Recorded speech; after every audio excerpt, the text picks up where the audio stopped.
at 6 p.m. This meeting is being audio and video recorded, and I'm going to read our vision statement. And we are a community of learners known for our unwavering commitment to meeting the needs of all students. Through the adoption of best practices and our active partnership with families and the wider community who are united in supporting the development of engaged, successful, responsible, resilient learners, students will be well prepared to be ethical, empathetic, and contributing citizens. If I could have you stand for the Pledge of Allegiance, please.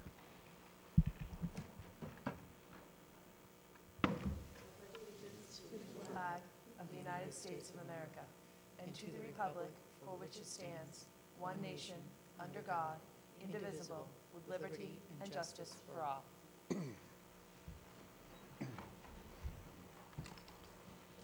All right, Chairman's comments. Since we just met last night, I don't have too many comments, but I just wanted to make one because this was literally, if you walked around Raleigh today and you talked to any school-age children, they were so excited that today was Tracker Day. The new dog came into the school. I heard he was wonderful. Rave reviews, even from kids who are dogs, I know to be dog skittish, were just so enthusiastic to have him in there. So 2 thumbs up on that one.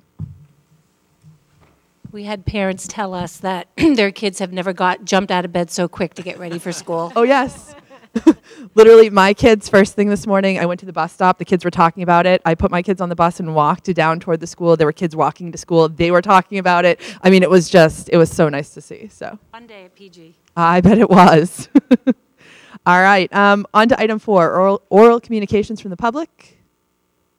All right, and we have none. So we're moving quickly to item 5, reports and deliberations and fiscal 2020 budget proposals. And we are beginning with special education, right? We're staying in the same order? We're going to begin with... Okay. Sorry. We're going to begin with technology. Technology. Deb and Matt are here, and so rather than having them stay for the whole event and evening, yes. we'll have them to participate and then scoot out. So, Deb, I'll let you introduce Matt. Hello, everyone. Nice to see you again. Today I also brought my network administrator, Matt Liakos, to be able to... Can you pull your mic just a little bit closer, please? Sorry. Hello. There we go. That seems to be good. Okay. Thank you. To my left is Matt Liakos. He's our network administrator. And so when we get into some more of the line items in talking about data security, I'd like to have him answer any of your questions or talk a little bit more in depth about it, because that's really his niche. So I'm going to open up with just a little bit of a discussion on the executive summary. I won't read it line for line. I just wanted to talk a little bit about how the impact Deb, of... can I just make sure, so you all have this, a new copy of this? Okay, just make sure that you're all looking at the revised one that was on your table, not what was in the packet. That's Sorry right. to cut you off. Thank you. No, that's, I should have said that. Just everyone have the revised edition. So last year, when we were at full staff of 5, we were already being stretched. And since when I came on board here 7 years ago, we had 4 people, and we added, another person. But what has happened since then is each year the technology needs have grown incrementally. So our department gets stretched a lot as the needs come, and as our technology ages, we're out there fixing a lot more. So it's kind of we're in the rock and the hard place. We never seem to be able to catch up. And so then we took a hit last year in the budget of a 0.5 person. Now that was with our data person. She did obviously a lot of the data stuff, so that kind of fell back onto my shoulders, which doesn't allow me to do as much strategic planning or to do as much PD as that I'd like to do, because I do a lot with Aspen and Google and things like that. So I had to scale back a bit. But anyway, it puts a big strain on the department. And as we keep growing with technology, that's going to be an issue. But we know we're not going to get another person. I wanted to let you know. So also in my executive summary, I had it in capital, but we obviously are not going to put anything in capital, but I had talked about it in my presentation last week about building security. So the access control system for all buildings except for Pine Grove is so old. It is so antiquated that even the vendor themselves, they can't fix it half the time. They can't find a technician who understands it. So that's a big issue. to have our access not be secure. So I had put that in there on the front page for $25,000 to be able to upgrade that in all schools again except for Pine Grove. The other part of building security was cameras. Now last year we were lucky enough to get some money to be able to put certain, some cameras in each building. And this year, we would love to obviously have a lot more, but what we chose to do was just put 5 for each school, again, other than Pine Grove. So each of the principals put in what their 5, the next 5 needed spots. And so we put those in the budget as well. And that will be about $12,848, but we know that's not going to happen. So I want to go right down to the line items. Now, the very first one is our supplies and materials budget. Again, when I started 7 years ago, it was $10,000. And every year since then, we seem to eat up that money earlier and earlier in the year. The last couple of years, by the time we get to around Thanksgiving, we are at 0. And the reason is we're bringing more technology on board. We have to supplement that. This year we had 3 power supplies go in 3 different schools. Those are not inexpensive. Chromebooks, kids love to pick those little keys off. We have to replace those. Screens get broken. Staff have lost chargers. One got stolen. And so we have to replace those. So it's something that we need to increase, and we have put down for $15,000 because we feel that is a necessary addition. In our contracted services, you'll notice that some of the vendor names don't look like the vendor names last year, and that's because what we do is we actively and we focus on not just keeping status quo, but we're always looking at vendors who do what we do now, but for less money or for better functionality, and we will change and we'll move around. So we're always managing and monitoring our contracted services line. In your new, your revised budget there, the hosted platform on Tyler Technologies, near the top there, it says it's for $11,000. That's for our payroll system, and they have told us that they could better serve us if we were hosted by them, because right now we are self-hosted, and the time to get anything fixed, any upgrades, we seem to be chasing our tails with them. So they said that $11,000 line item to have them hosted, we will be better served. We hope that's true, so we put it in the budget. I don't want to go line by line. I think this isn't the time. I mean, we really don't need to go through each. These are all necessary. These are things that we've been using and doing and needed in IT for many years. But I do want to bring your attention to the new items. There are 3 of them. And these have to do with the data security, what I talked about last week. And about the G Suite, about the Know Before, which is information security. But I would like Matt to talk a little bit about each of those 3 items, and if you have any questions, any in-depth questions, he'll be able to answer those.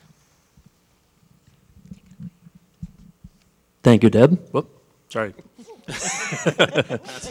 You'll have to forgive me too. I'm getting over a head cold, so I'm going to be coughing into this microphone. So as Deb had mentioned, we've identified a few needs that are largely around our data management or online record management. The first one is you'll see labeled spanning, and that's to address our backing up our G Suite environment. And for the folks that may not be familiar, G Suite covers our email, some of our online storage in data. I think it's no surprise or no news to anybody here that we made a pretty conscious effort to sort of move into the cloud and become a G Suite for Education district a few years ago. Now, that said, that has become sort of the primary means of storage and daily driver for our teachers and even for our business functions of the district. Right now, we have no means of effectively backing up that data, which is now becoming mission critical as we have sort of extended that, like I said, into the business space. So mission critical data is at risk if there is some sort of disaster or malware infection or something. We would have no means of effectively backing up that data. The second line item that would be added is, sorry, forgive me here, page freezer, and that is to comply with some new regulations that are coming out in regards to our district website and our social media presence. We are identifying a need to start to archive that data as it is technically public record. And there has been several cases of litigation where government agencies have deleted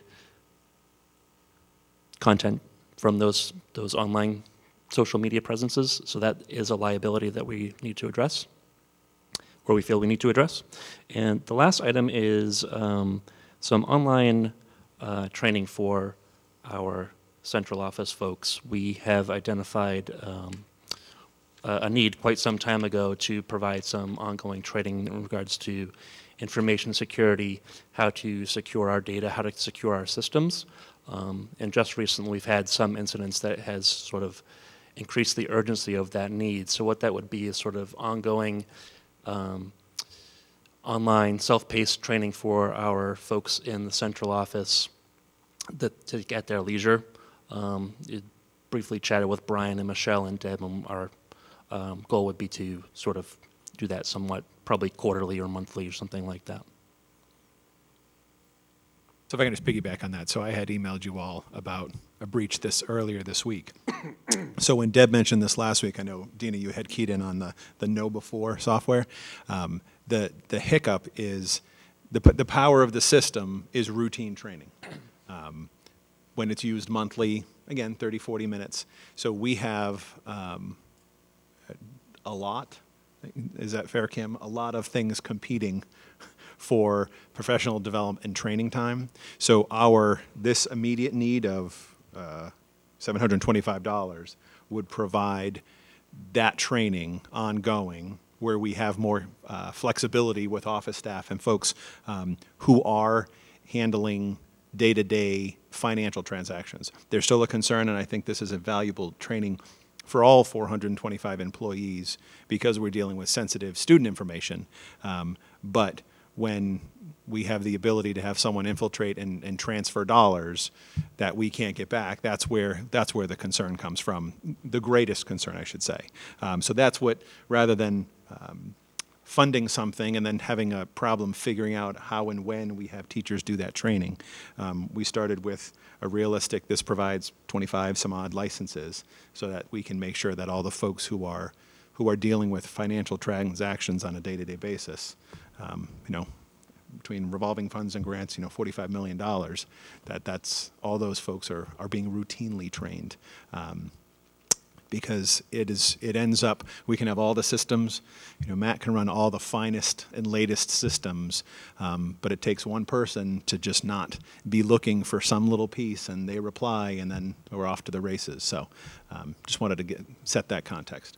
Yeah, thank you, Brian. So as Brian said, we have a lot of technical tools at our disposal that can help protect our systems, but there is always a human element to that. So I'm sure Brian and Michelle will tell you the number of times that their office particular has been targeted in these sort of attacks to obtain financial records or financial data, final access to financial systems. Michelle forwards me things quite frequently, so yeah.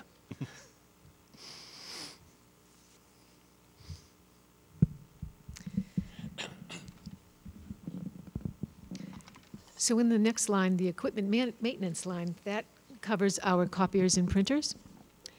And that line has not changed. We just received this past October a new lease. So we have 38 copiers. We refreshed them this past fall and got nice new copiers.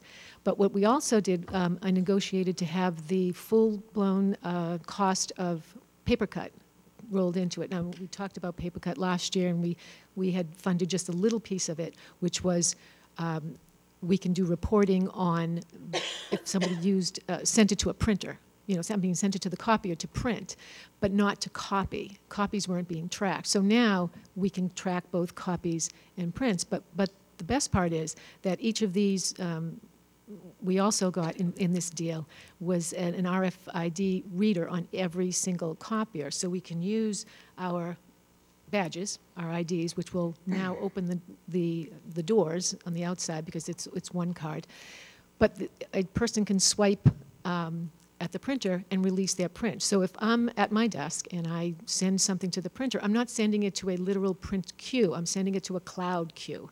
So I could send it from my office on the 3rd floor in the middle school and go over to one of the elementary schools and swipe my card in front of the reader, and out will come my print, which is very handy for like IEPs and documents like that. You don't have to worry about them going to the wrong printer and sitting there being exposed. But it's on demand, and they can. I think that'll certainly reduce a lot of our tickets, where we get a lot of the teachers saying, I can't find my print queue, I don't know where I'm sending my prints, and it goes on a lot like that. And also students, they would use their student ID.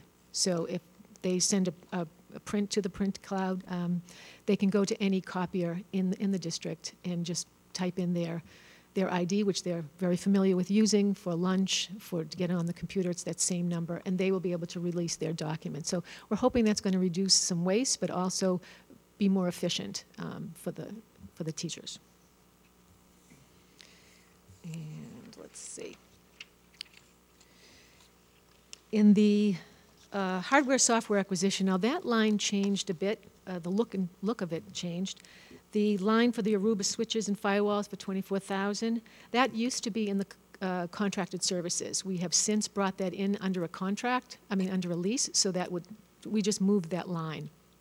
Same thing with the $8,700 for Veeam. That used to be in contracted services. That's now in as a lease. And the 3 lines in between it, the video surveillance storage, the wireless authentication, wireless AP management, those 3 line items, we are leasing those, and we did that last spring when we were given that, we were granted the Wi-Fi grant for the district. So the Wi-Fi apps that we had a lease for them. When that lease was up, we used that money to get these needed services here. We still have a $7,000 Wi-Fi app lease still outstanding, but that other money, we just used it wisely and purchased some things that we needed. In the instructional hardware and software, that all of those lines stayed the same except for the 2 additional ones for iPads, which were 5 per classroom for K through 2, what I spoke about last week. So the number there reflects an approximate number for 1 year of leasing. It's about $17,000 for all 3 elementary schools to have 5 per classroom.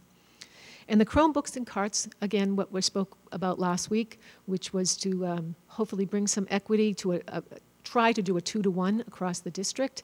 And to do that will take about $17,900 to buy some Chromebooks and carts.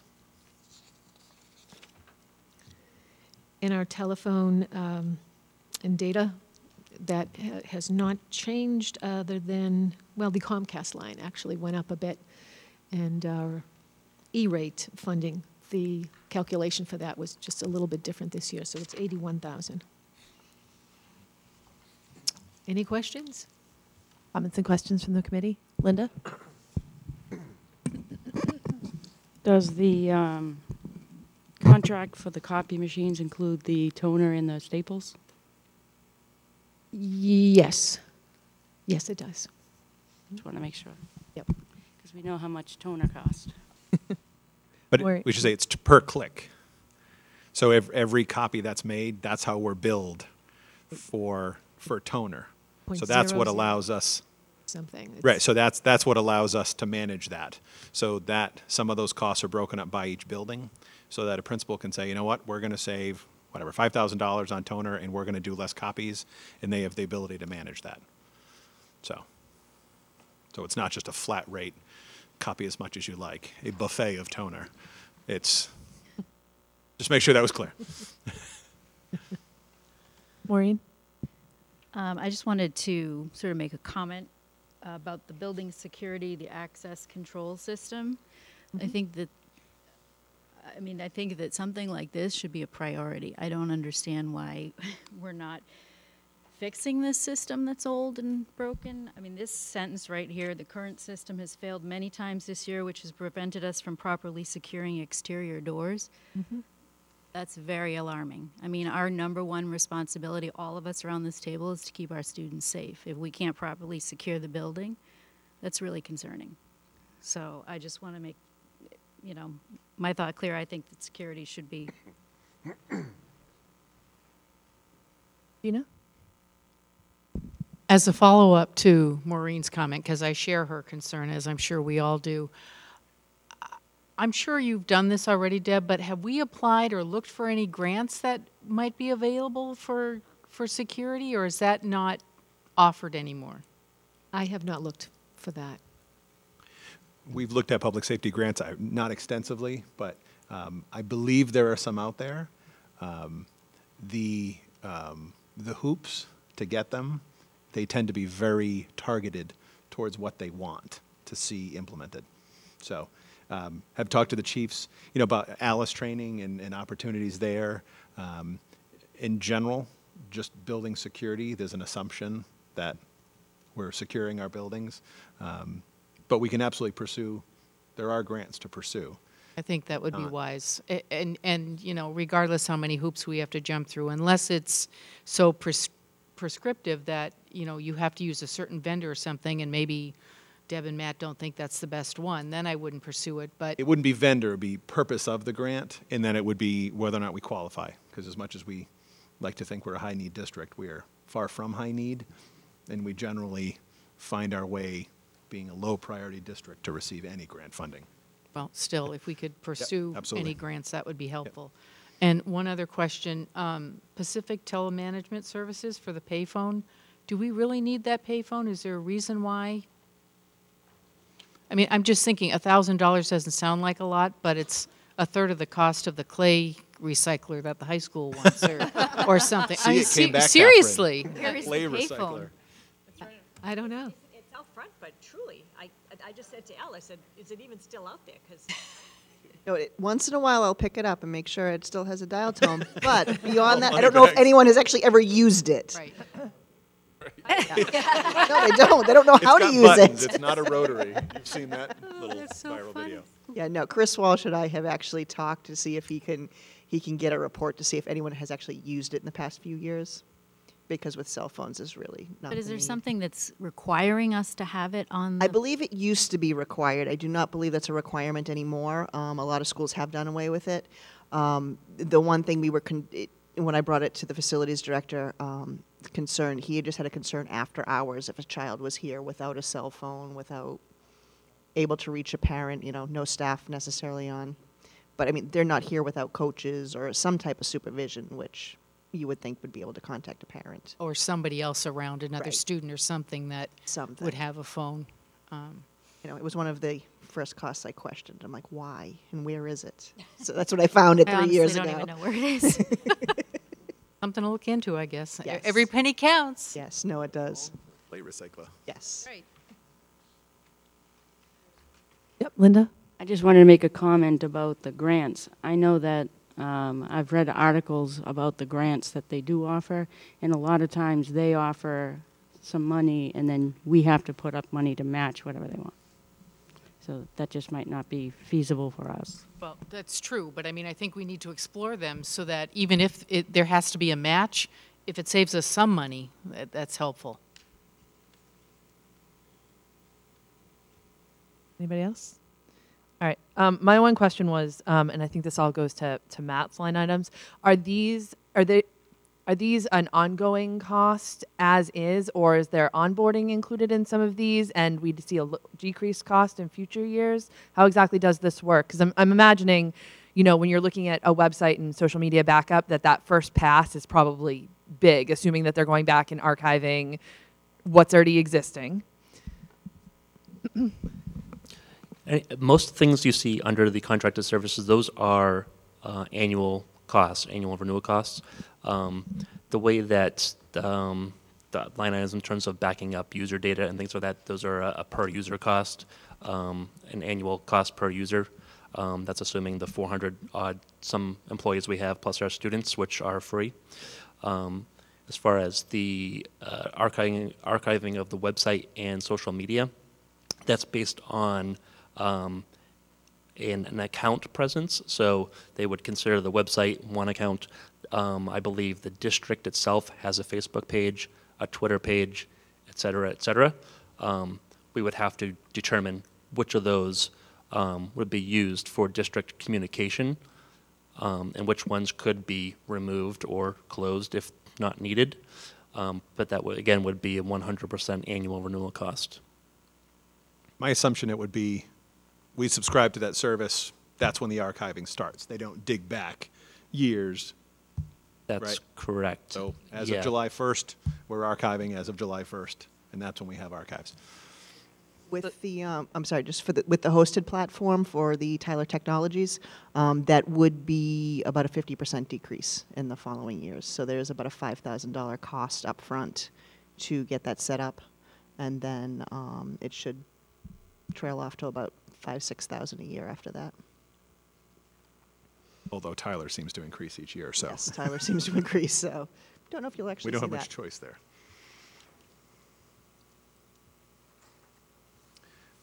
Any other questions? Oh, Can I ask Michelle to provide some clarification around what we were thinking about in regards security. to the security?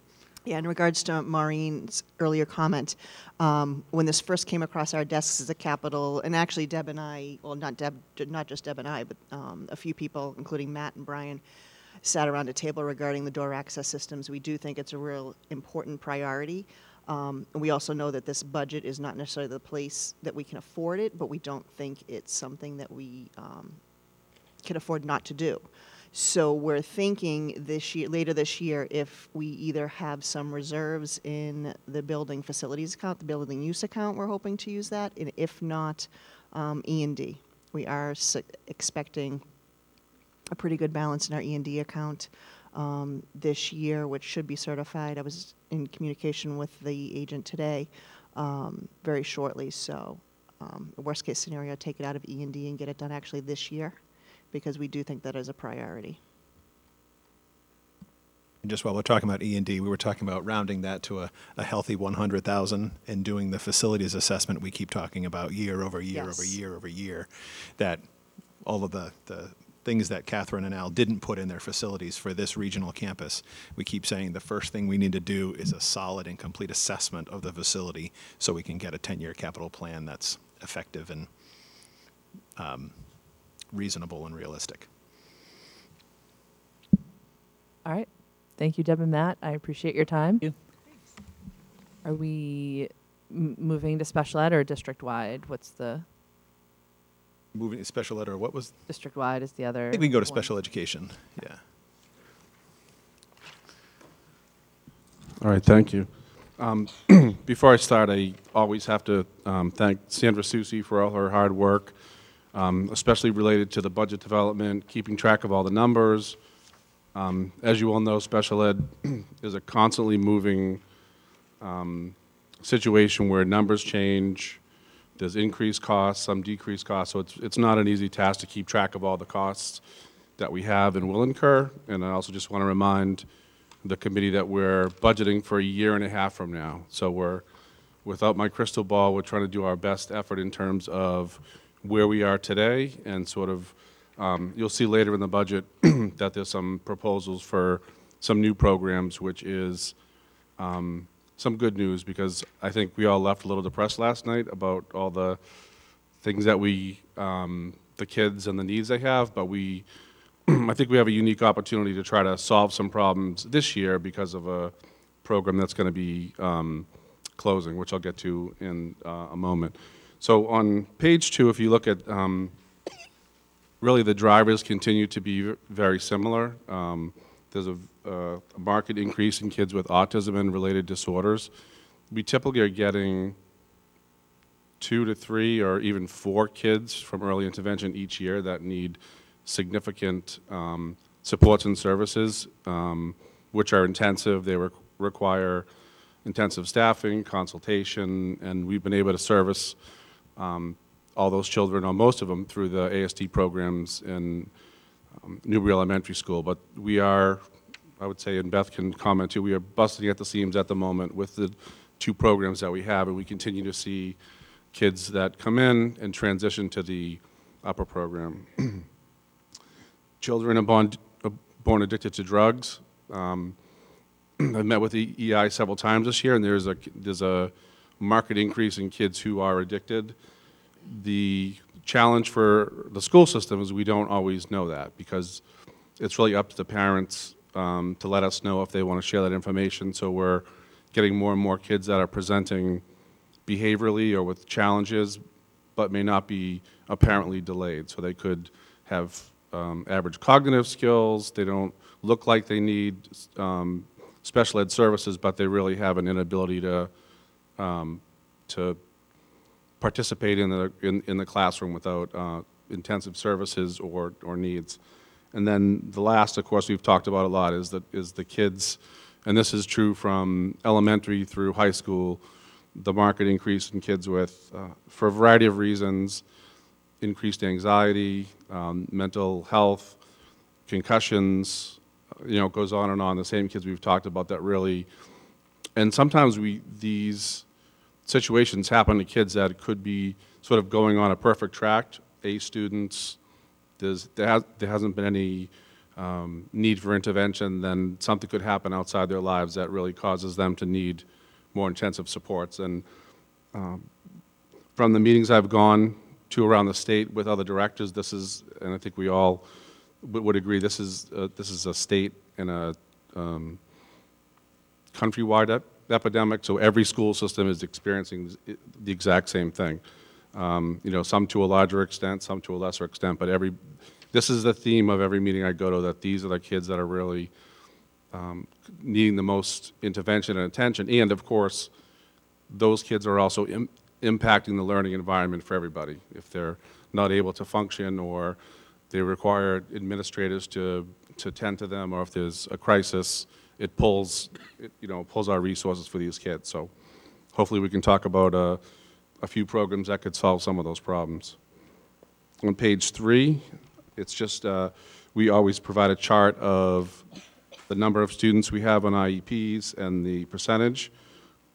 We usually stay pretty consistent around 15% of our whole population, but I think what's happening is we're getting, even if the population is decreasing, the kids have more and more intensive needs. So if you look at, sort of the kids with autism, neurological delays, developmental delays, intellectual, if you start adding up those numbers, we have a lot of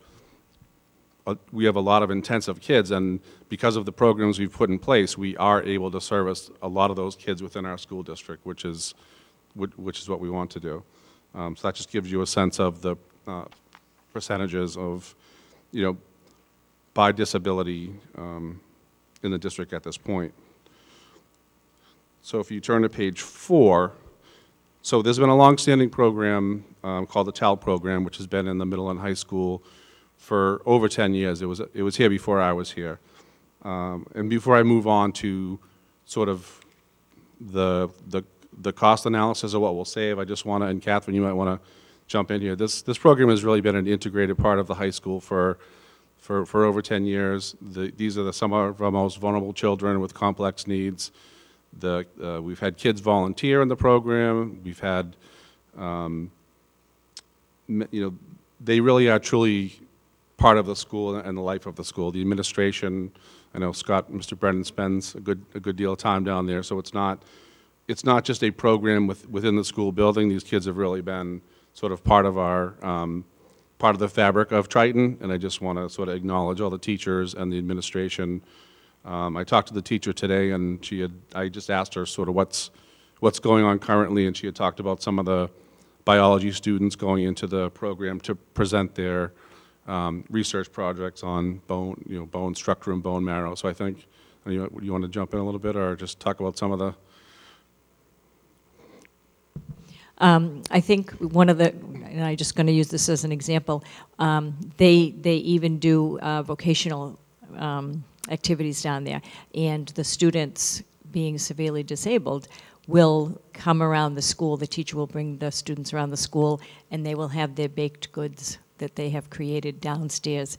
And it is amazing to see the student body and the staff just being receptive to that and congratulating them and welcoming them in the community. They have a holiday fair where I'm sure they don't make all the things, but the kids in the classroom are part of that. And they really enjoy it when the staff and students go downstairs during the holiday fair and see the things that are down in the classroom. So they definitely are a huge part of the school community, and it really has been a wonderful program to have. And I think also, too, what's important to note that this was really parent-driven. So I know the parents are coming to a point where they're going to incur transition to the adult services. So I just want to just sort of acknowledge that, you know, even though the program's going to save money and possibly allow us to do other things, it's definitely going to be a loss for the kids and the community, because I think, and Chris, some of these kids have been in district since they were 3 years old or 4 years old. So they've been, so this is, I guess, this is one of the programs that we've been able to have an in-district program that could exceed the needs that if those kids were sent outside of district. So before I move on to sort of the financial piece, I just wanted to acknowledge that. Sorry. Yep. Deb? Grab a mic. Yeah. Just for clarification purposes for everybody out there, there will be no students left in the program. Correct. Right, so we're not, nobody's... Right, we're not disbanding the program, they're all Right, turning it's 22 at the end of the school year. Right, So it's just clarifying yep, that for the... It's a natural progression. For the cloud. So on page 4, if you look at the chart with the numbers in red, what we tried to do is capture the amount of money that we currently spend on the program. So with nurses, therapies, transportation. The home tutoring you'll see is also part of the other program I'm going to talk about, because there could be a reduction in home tutoring if the high school program is approved. There wouldn't be a need for a summer program, teacher salaries. So you see sort of the savings from the program. And then also, but I just want to be clear that these numbers are connected to both programs that I'm going to talk about in a minute.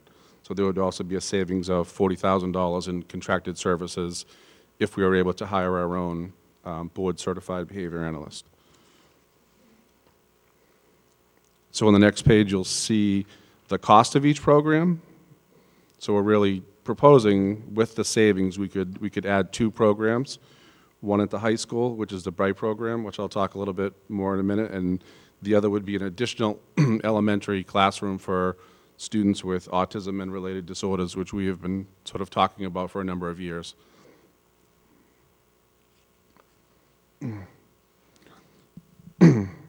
So on page 6, the name, correct, Catherine, is the Bridge program that we're calling it? I'd rather not commit to a name right now, but that's okay, one of the possibilities. For now, that's the placeholder. And I also want to have to give all due credit to the high school staff and administration. Even though this is sort of presented in my budget, it's purely because of where the funding's coming from. I am part of the stakeholder group that has been working on this program, but it really is, Megan Ober has done a tremendous amount of work, and I think, in fact, brought the idea to the high school, you know, Catherine Scott, and there's a group of teachers that are also, so we've been meeting for about a year and a half to sort of see how the program will be structured and see if it's feasible. And then also, I don't know how we found this group, but the Bright organization, or the Brookline Center for Communication and Mental Health, there are 100 programs throughout Massachusetts that are already in existence, and they have been unbelievable. Somebody has deep pockets because it's only costing us, I think it's been like $1,500 for the past 2 years for them to come up and meet extensively. I mean, we've had a number of meetings where they send staff up. There's a whole support group. They have resources, and so it's a very structured and professional organization. So we've been very lucky to, I think, Megan find them, or we stumbled upon them somehow, but. Yeah, I think Megan is the one that did come across them, but they do have programs in so many schools around the area. We have gone to visit the programs. We've made connections with networking. I'm constantly on a email chain where when people have questions and they have situations that they don't know how to respond to from all of the other schools, everybody comes together on email and really communicates well that way.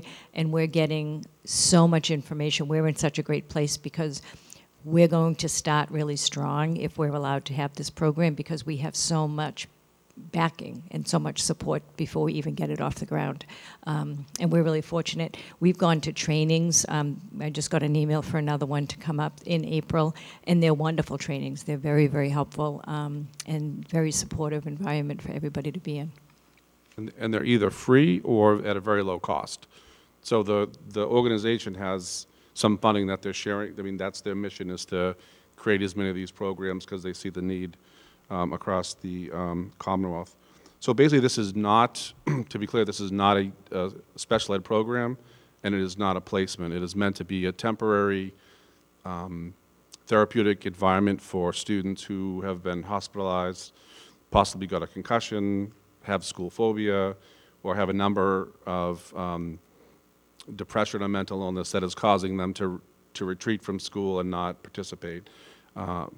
Typically, I think they say, excuse me, the program can service approximately, they recommend 12 to 15 students at a time, but over the course of a year, we could possibly service as many as 70 school kids who need sort of this therapeutic intervention. So the goal would be there would be staffed by a teacher and a clinician, which would be a psychologist or an adjustment counselor. We would have the room downstairs that was previously for the child program, which is also ideal because it also has a separate entrance in the back. So if students were anxious about coming back into the school, there's a separate entrance. And it's, it's really working with the regular ed staff to have them a place to complete their work, come to school. The clinician is involved in family treatment, therapy groups, but the goal is really to get them back into the general education classroom as quickly as possible.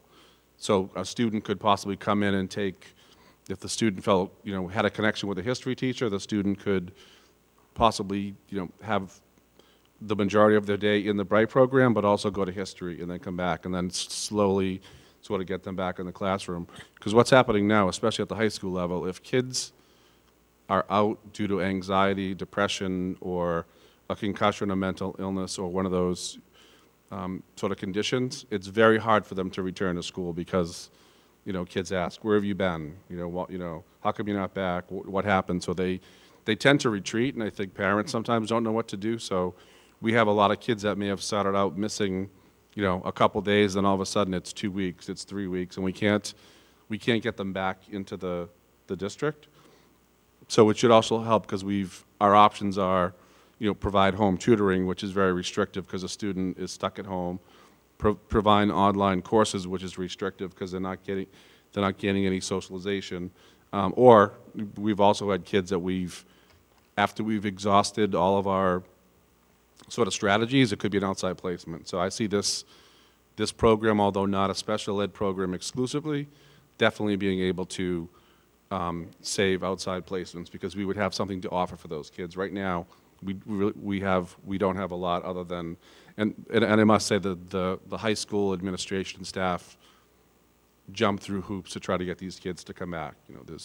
We'll do half days, we'll do modified classes, online classes, but this is sort of a totally separate environment where they could sort of transition back, and then we can slowly get them back into the mainstream.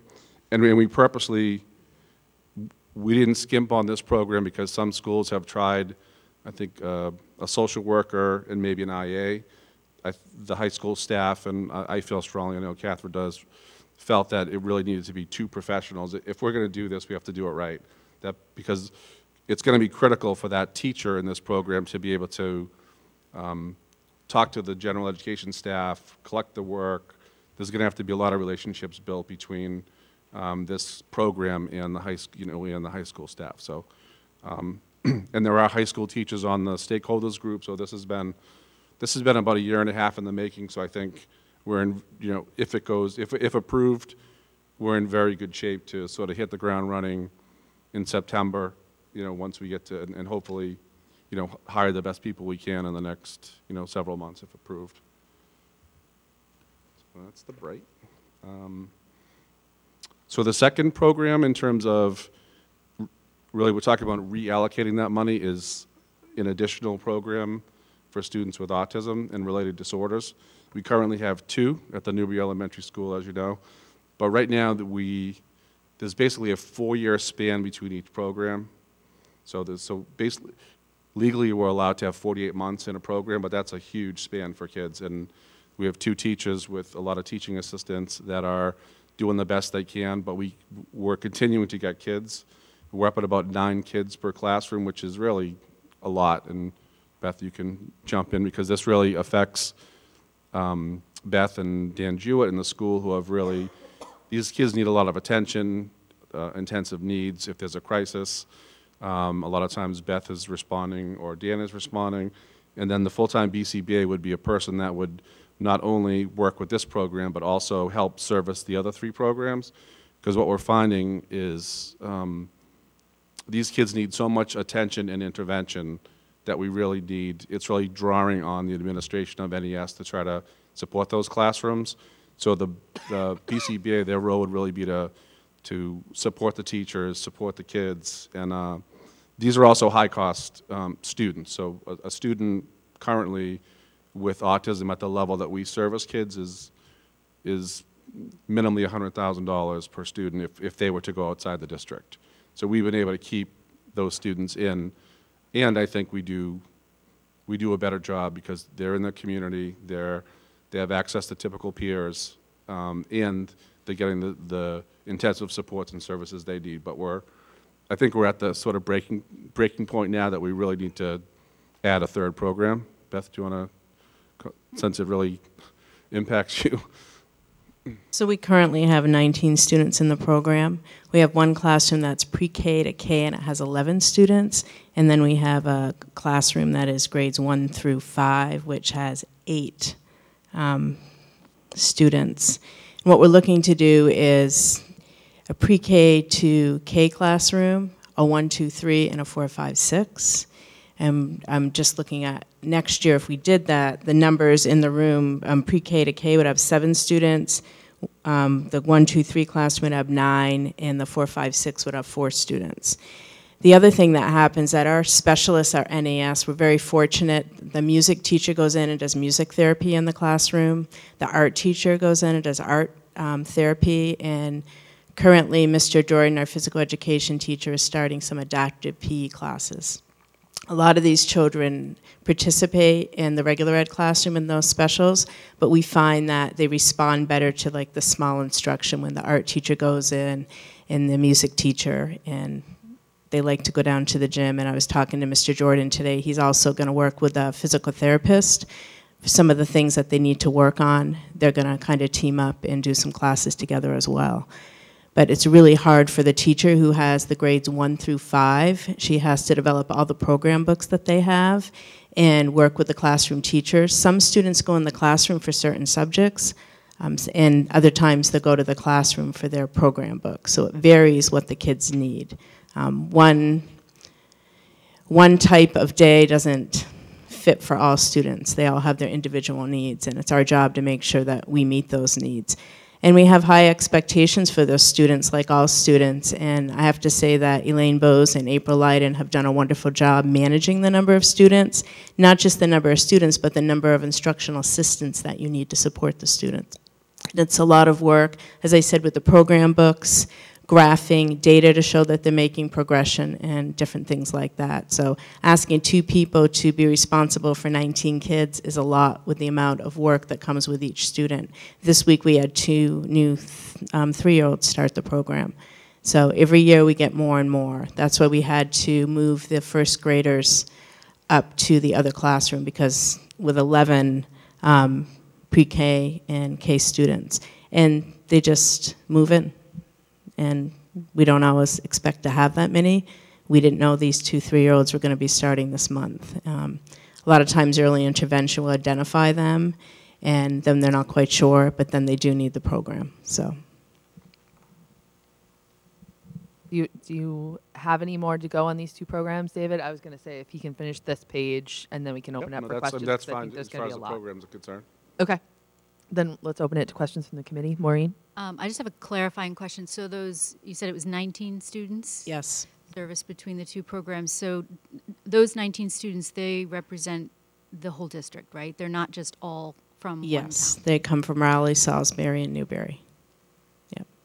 And I just, we've discussed the ASD program in the past, and there was discussion about doing it at Salisbury. Is there, I guess, a change in keeping it I at think Newbury? just because if we're going to, just for transition purposes, and if we're going to hire a BCBA to really support those 3 classrooms, it's very difficult to have it in 2 places. I mean, we could say it could be in a different school, and I think, this is, and again, this is one program, we could probably, or definitely use another one.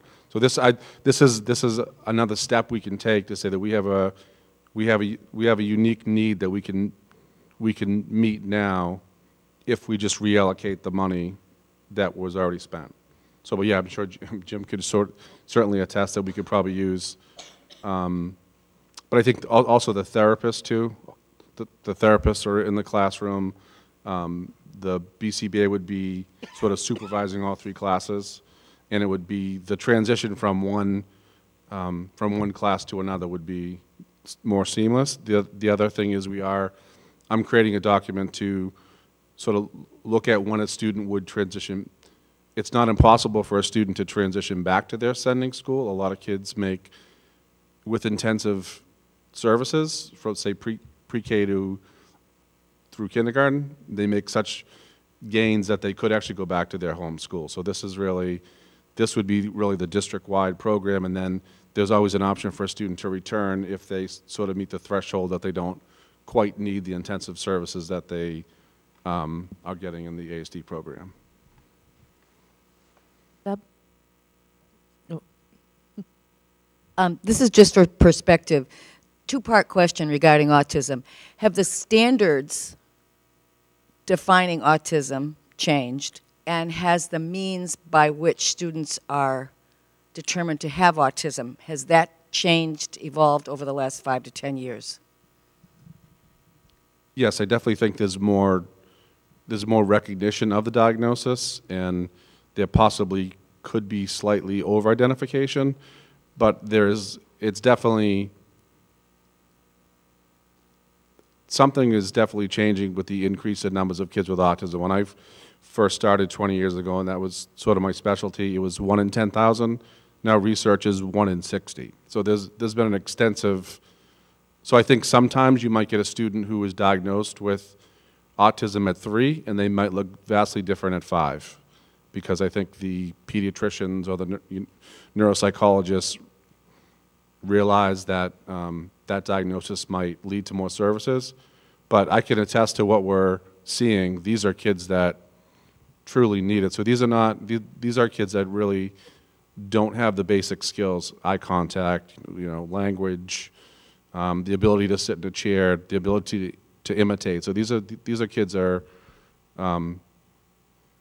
So there may be a few that have, I guess, been diagnosed by someone that we would say, well, we're not sure, but I would say the majority of kids we're getting are legitimately need that intensive services. This is kind of a part B. Now, Asperger's, and I am not, this is not my area of expertise, but Asperger's syndrome, was removed from the autism spectrum, wasn't it? Is that correct? Yeah, I think they're really calling it under that umbrella, the autism spectrum. But I mean, really, the kids, I mean, even though the label's gone, there are kids that they're cognitively they're cognitively average, but it's really the social skills. Okay. So the kids we're talking about have delays in every developmental area that are not just, minimal. They're significant, and they need a specific intervention to make progress. So they could not be in a general preschool and make the progress they would make in the programs that we have. And we do have some students that spend the majority of the day in the regular education classroom, but that's with a lot of work with the BCBA, training the classroom teachers. And I have to just acknowledge the teachers at NES. They're very accepting, not only the teachers, the students. When these students enter with a cohort of students, and I know like last year we had a student who left us, and when he came up on stage to get his certificate, I mean, the kids cheered. So it really creates a nice acceptance of all students. I have to say I enjoy having the program in my building just because for that reason. And the children and teachers do a wonderful job accepting all the students.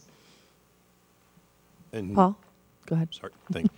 And at 19 in 2 classrooms with the types of behaviors that a lot of these students typically exhibit, I would imagine that the teachers are nearing a breaking point, and anything more, you're going to be sending students out because you won't be able to handle it. Yeah, and that's why it's important to have a full-time BCBA in the building, because a lot of these children do have behaviors, and a BCBA will come in and create a behavior plan, and it's kind of elaborate, and we need them in the building to train the classroom teacher and the instructional assistant and to model how to deal with the child when they exhibit that behavior. Because you can write something down, but if someone isn't modeling for the teacher and the instructional assistant the right way, you can reinforce some behaviors, and you don't even realize that. I've done that before. The BCBA said you shouldn't be doing that. So. Yeah, and I would say we've been on the brink for the past 2 or 3 years, but we've been able to manage. But this year it really got to the point, and the 2 kids that just entered, if there weren't some unexpected movement from another few children, we would have been looking at a substantially higher cost because we couldn't literally fit any more kids into the program. So I would have had to look for other alternatives that either entailed hiring a company or an outside placement, which again, for a child with autism, it's about $100,000 for a school, and that doesn't include transportation. That's another, depending on that. So it's definitely, besides being best for the kids, it's best for the budget as well. Linda, I think. Sorry, the bridge program, is that just for the middle and high school? So far, I think what they recommended is it's going to start off as just a high school program, but as we develop, it can also be a middle school program as well. Most of their programs are middle school and high school, just because I think of the complexity of the kids with the concussions and the mental illness. They do have a few elementary programs, but not many, I think is what they said. So yeah, right, yeah, there could likely be. Catherine? Yeah. But the hope is to start, because I think their recommendation was to really start off and just don't overwhelm the program. We have to have very strict criteria, sort of who gets first priority, and then also too, given it's going to be, it's actually in your middle school right now, the classroom. So Al's given up a classroom. So it would be also too, there's no reason why a middle school student couldn't utilize the program as well. But I think they want, their recommendation to us, it was to start off with the high school, get it established, and then also look in terms of middle school. And I think a lot of it will be dependent. I mean, we can already identify at least 7 to 10 students who probably would be enrolled in that just starting out in September when we start school. And since it should be an enrollment that's fluctuating dependent on the need and the student's ability to leave the program. So we talked yesterday about the need in all of the buildings to have something like this. So I certainly could see that there would be times within the school year that we could definitely have middle school students being supported by the program as well, because it makes the most sense to do that because they're going to land in the high school eventually, and we might as well try to do our best to support them early on so that they feel that support and that they can come into the school community in the high school prepared to do so.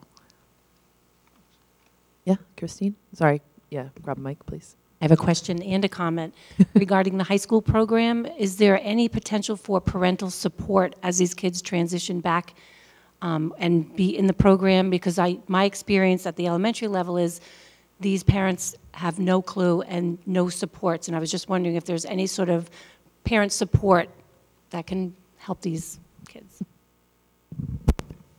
That's a big part of the program itself. So we have the program would have an academic coordinator as well as a school adjustment counselor or a clinician, and that there are 4 components to the program, and one of the components is absolutely 100% family support, family engagement, and family just involvement, because you're right, it doesn't work without that. So that is a huge component of the program. I know I brought this up at leadership before, but when our construction is finished, I will have a space for a social and emotional program. Yep. Fill it up. Do you want to let Linda finish? Something? Linda was still going. Okay. I do have go a ahead. comment. I didn't know if that was a comment on that Nope. or, okay. This program is this the program that is saving us from sending kids out that costs $45,000? Or no? Which one, the Bright? So there's 3 programs? The Bridge? that No, way? sorry, Bridge is Bright. The Bridge is, that's what we have to pick our own name, and I think that's why. The Bright is the Bridging Resilient Youth in Transition, and that's the Brookline Center's name. So it's like trademarked. So Bridge is our version, or not, the eventual name. Currently, the artist formerly known as Bridge is the Bright program, is how it will exist at Triton. Yes, but I would say both programs are designed to meet that need, and in fact, right now, the 2 high school students that are in 45-day assessments, had we had this program in place this year, that would have been a recommendation, again, that they possibly could have used that program instead of going out. But what happens when we come to a point when we've tried every resource we have, and they're still not coming to school, and they're still not being successful, or they're failing classes, we have no other, we have no other choice but to try to see if a smaller environment would work. So this would be a smaller environment for a shorter amount of time with the support they need to then go back. The goal of the whole program is to be a short term and get them back in the high school. So yes, I would say absolutely both programs they're best for kids, and they would absolutely save out-of-district placements for sure, which if you look at the cost of two staff members, that could be 2 or 3 kids. And a program like this could service up to 60 or 70 over a school year. So we're really talking long-term, it could be a substantial savings. So we don't have a program for the elementary level at this point? No. But I would say, but the organization really is designed, I think they've crafted the whole structure for a high school, but I think they are now starting to move down to elementary. So I think we're going with the program that's been in existence, and like I said, there's 100 high schools that have it, which I was shocked because I didn't hear anything about it till about a year and a half.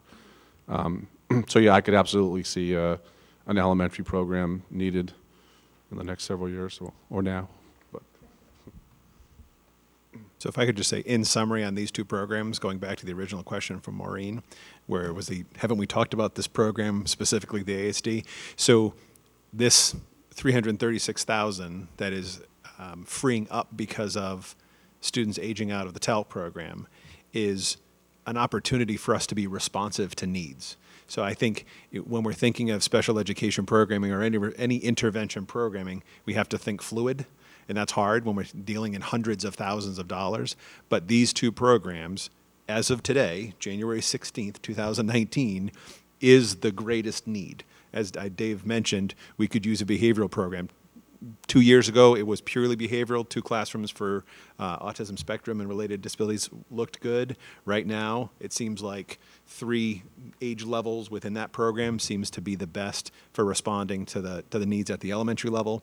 And again, the Bridge, Bright, whatever the eventual name program, we have an aligned schedule at the middle school, high school. It's on the same campus. We can have students access. But the key here is this isn't included in any of the budget numbers, but there's a 500, I don't want to steal the thunder. You'd probably rather have me steal this thunder than you.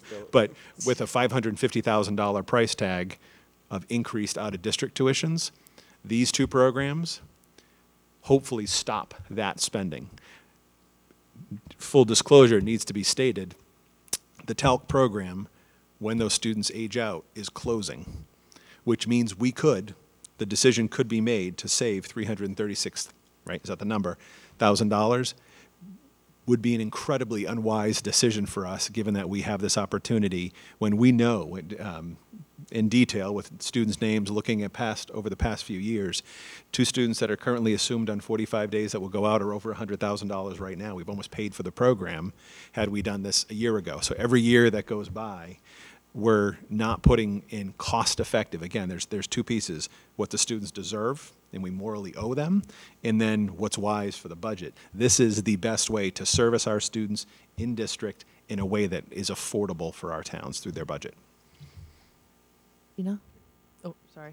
Hang on 2 seconds. Dina first, and then I'll. Along that line, I share the same concern Linda does. I'm sure we all do about the lack of programming for the elementary school. I think it's great that, you know, given the fact that the middle and high school are on the same schedule now, that, as Catherine said, if some middle school students are in need of this program, they'll be able to access it. I still have a great concern about not having social workers at Pine Grove and Newberry, and I think that if we can't get this program there, that might be another priority that we might need to look at. As you stated, Brian, this is a program, the Bright program is one that we were talking about last year and got excited about and couldn't afford, but I think we need to be a little bit proactive too, and not just for cost savings, because I'm really concerned about these students, and especially at young ages, we're just kicking the can down the road if we're not doing anything at the elementary school level too. Maureen? I was just going to ask, so I know we've been told the ASD program at Newberry is busting at the seams, but are there students that are identified at Salisbury and Pine Grove that could go to Newberry if we add a 3rd classroom? So ultimately we would be saving money, because if we can't add a 3rd classroom or a 3rd program, then we're going to have to send those students out. Is that correct in saying? Yeah, so just to confirm, I forget who said it, but the program contains Pine Grove, Rowley, and Salisbury students. It currently does, but Right. I guess my question is, are there more students each year at Pine Grove and Salisbury that could benefit from this? So if we do decide to go forward with a program like this and expand it, then those students would continue to go over. I guess my point is, right now, if, you know, Salisbury has a couple of kids that need this program, but Newberry can't accommodate them, we would be sending those kids out, correct? Correct. That's a lot And of that, money. Dave did just mention, we had 2 students actually temporarily move out for medical reasons, and so that freed up 2 slots for students coming in. I think they're starting this month, right? That was just perfect timing. When those students transition back, we need a place for them. So absolutely, and it's, again, going back to that fluidity, the referrals coming out of early intervention, EI, we try to see them coming, and we have wonderful folks working with EI to try and predict the future. But these students have services and their needs, and when they turn 3, they're our responsibility, and we need to provide them, as we should. Yeah. But it has been consistently 3 to 4 per year that we know from EI that are coming. So again, this is the year that we were able to meet the needs in district, but this is the year I think we're coming to the breaking point where if we don't, then we're going to be, so really for the cost of 2 students, we could fund the whole 3rd program, you know. I think that's the important point for the general community to understand, is that, you know, 2 students come in and that we can't provide the services. And it's also, I mean, just this is my opinion, I think Beth would agree, it's also better for the students. They're in their community, they're around typical peers. I manage all the out-of-district placements, I see what the other schools provide. They're not doing anything we can't do, and in fact, we're able to do it better because they're around typically developing peers. And as Beth said, a lot of the kids might start off coming into the ASD program full-time for 6 hours a day, and once they get their basic skills and their behavior sort of manageable, then the team automatically says, okay, what's next? Let's get them into the classroom, because most kids who have started off in their either full-time or most of the time are now at least included for at least half the day. So I think that's so besides the, you know, the money part to me is sort of not the no-brainer, but that's easy, but it's better for the kids, because I think once they're out, they're not around typical peers, they don't have access to their community, sort of kids may not forget them, but they don't see them participating in the life of the community. So I think it's not only cost effective, it's better education. And is there a chance that any students would come back if we expanded the program? I mean, yeah, there's always that chance. We haven't lost over the past 5 or 6 years. We have not lost many kids to out of district with this profile because of the programs that we have. So there's been a very few that and they've been for some other reasons, maybe more litigious, but we don't lose a lot of kids because I think we have the programs. But yeah, there's always an opportunity for a student to come back, and I think because parents sometimes may think they want an outside placement, but once they sort of see what is involved, they want their kids to come back. So yeah, absolutely. Linda? Oh, sorry, Paul first, then Linda. So you said better education for the students, and you sort of highlighted the students with autism spectrum disorder. But as Beth said, a lot of the neurotypical students make those close relationships as well, and it probably provides an advantage that way. So looking at it from the whole school perspective, I think keeping these students in district benefits us also. Linda? Going back to, something that Dina had said as well is I think we have to, going forward, either look at social workers or a program because most of the kids coming out of EI are 3. So if we're not developing some type of a program at the elementary level, I think this year, next year, you're going to find that we're going to be choicing out more children, not choicing, bad word, sending out more children, So I could propose 5 more programs if you want me to. But I think this year, the ones we're proposing will impact the most students. And I think I know we talked about elementary in terms of the students who would benefit from the Bridge or Bright program, but we really can affect the lives of almost 70 students at the high school. I understand we want to start early, but there really is something's happening too as kids hit adolescence and they get into the high school and the social media hits them. So we're really, we have a lot of kids who are disengaged. We're again not saying they don't have needs at elementary, but once they get to the middle school, high school, and they sort of have their own thoughts and their own issues that they're dealing with. I mean, I think we felt we can impact this year more kids with the high school program. Please don't misunderstand me. I think you need the program where you have it. I was just saying, in addition to, I believe we need to put something in the elementary school. That's all I'm saying. To better serve our students across the whole spectrum.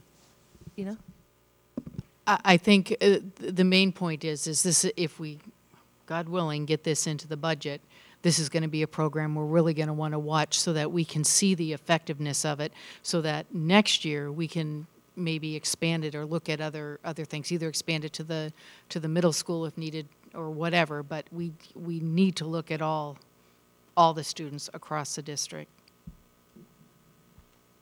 Anybody else on the committee? All right, I have a bunch of questions for you. Starting with the Bright program then, or the program that shall not be named. Can you walk us through kind of what that looks like for a student? How long are they expected to stay in a program like that? For the other programs that are running, what's typically happening to that student? Are they kind of a gradual transition? What happens if they are in the program and there is no transition possible? Like it just is going nowhere. What happens at that point? So I think, and Catherine can jump in and help me, is it's meant to be, from what the organization has told us, it's meant to be approximately 8 to 12 weeks of a gradual transition. It's not a placement, so it's not a eventual placement. So if we find that a student could not, say, access the program successfully, re-enter the middle or high school, then we'd be looking at an alternative, which is an out-of-district placement. But we would have that as an option to start first, because what happens now is, right now what we're doing with the students who would be involved with the program, we're either providing tutoring, online education, trying to get them to come part-time. So it's really sort of everybody's working hard, but it's really sort of a piecemeal, it's sort of a piecemeal approach as opposed to, as Catherine just said, this is a very therapeutic environment where, sometimes families don't know what to do. So the social worker or the adjustment counselor would try to hook them up to outside resources, counselors, therapies. The kids would have therapies in school. So it's really, it's a pretty fluid program. So not one model is going to fit all kids. Some student might be out for 10 days, say a student has a concussion, and they just need, a couple weeks to get back into school, have a place to do their work, have more support, and then they could re-enter very quickly. So, and again, because we haven't done it before, we're really relying on that organization to sort of tell us sort of how do we sort of start with it. So it's definitely going to be a learning curve. But again, it's not a permanent placement. So they said, was that right, 8 to 12 weeks, I think? Yeah. And I know, I think you said, Catherine, that there were like 7 students that you could think of kind of straight off the bat. Is the idea that you could, start your 7 and then add another 3 a few weeks in if you needed to, and then as you're transitioning some of those out? I mean, I guess, does it have a hard limit, and does it have a true start and an end, or is it so customized per student that you're transitioning them in and out as literally on a kind of a personalized schedule? I think you just explained it exactly perfectly. Okay. There's no customization. I mean, it's very, very individualized, and it will depend on when the student comes in, what kind of family support we have, what kind of, even the outside medical places that they've come from. We will, according to the way the program is, we will supposedly try to continue the communication with them as well. So it's a very community-oriented program where there's lots of people involved with the rehabilitation of the student to get back into the academic environment. But it's so true, and you spoke to it very perfectly. There really is no way to know for sure. One student might be able to do it in 2 weeks, and another one might need the 6 to 8, and then maybe longer. It really does depend. So it will be fluid. There might be times when there will be 5 students, and then the following week there could be 9. So I think it varies. But it's also proactive. It's going to allow us to react much quicker. Because what I'm finding, and I'm sure Catherine can attest, is the longer things go on with students, say there's many situations where a student has got a concussion, say, straight A student doing well, many students doing well, no issues, and all of a sudden that concussion leads to a little anxiety. They feel depressed. They don't want to go back because they're afraid of, coming to school and maybe a student saying, "Oh, you're fine, why aren't you in school?" So what we've seen, kids that have had no issues at all of a sudden become unable to even enter the building. So this program, I think, besides, it's going to allow us to react right away. So if we see somebody who's been out for, just say a concussion, for instance, and all of a sudden they're really balking at things, this is something that we can offer right away, as opposed to trying to put in stopgaps for months and months and months, and then by the time 2 or 3 months goes by, they've already been out so long, it's very hard to get them back. And again, we're not asking them to walk right into the whole school environment. We're saying this is a place where you can go, could be half time, could be half days. There's a different entrance. It just allows them to just get the really intensive intervention for a short time, and then slowly try to connect them back to where they feel successful. And what happens when they leave? When they're fully inclusive in the high school again, are they still getting some support? I mean, I'm just imagining that there's, I don't want to put it as like a relapse, but there's a danger of a backslide when you hit a stressful situation 3 weeks after you've been out of the program, fully transitioned out. So what happens at that point? Who picks up the... Yeah, the services don't end. I mean, say they, not in a sense graduate, but we feel that that program is no longer needed, they still would be hooked up with one of our adjustment counselors that are in the high school. So this would really be the 3rd very specific adjustment counselor. So if a student had special ed services, those services don't end because they're in the program. And then I think they also have, it doesn't mean that the kids can't come back to the program. The risk they tell us is that kids might like it too much and not want to leave. So That has been my concern. So what that they was my concern as well. So what they recommend is really making them part of the program. So they could be peer mentors. They could come down and have lunch in the program. So it's not, once a student, let's say a student is back fully included, it's not as if we're saying, sorry, you can't come in.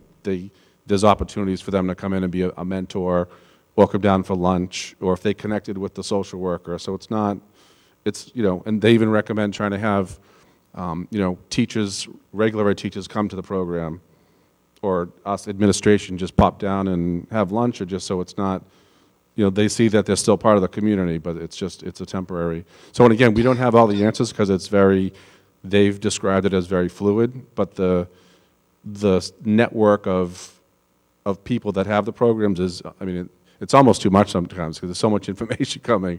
And they have workshops that a teacher will say, I have this student who's doing this, what do you guys, so there's the whole network is, gives all the support we could ever want. So it's almost like it's already not done for us, but we have so many, with 100 schools already doing it, we can go visit programs. Catherine has already gone, and Megan, so, yeah, so. And you're fairly certain that we would have a relatively steady flow in. I mean, my fear would be that you had 7 at the beginning, and then all of a sudden spend a day at the 3. school. I know, right? Yes, I think very much so. Okay, all right. Stronger fear is one program isn't enough. The elementary program. I know last year when we were talking about that supplemental program, it was primarily behavioral. I guess I'm a little confused about where you have it as behavioral / ASD.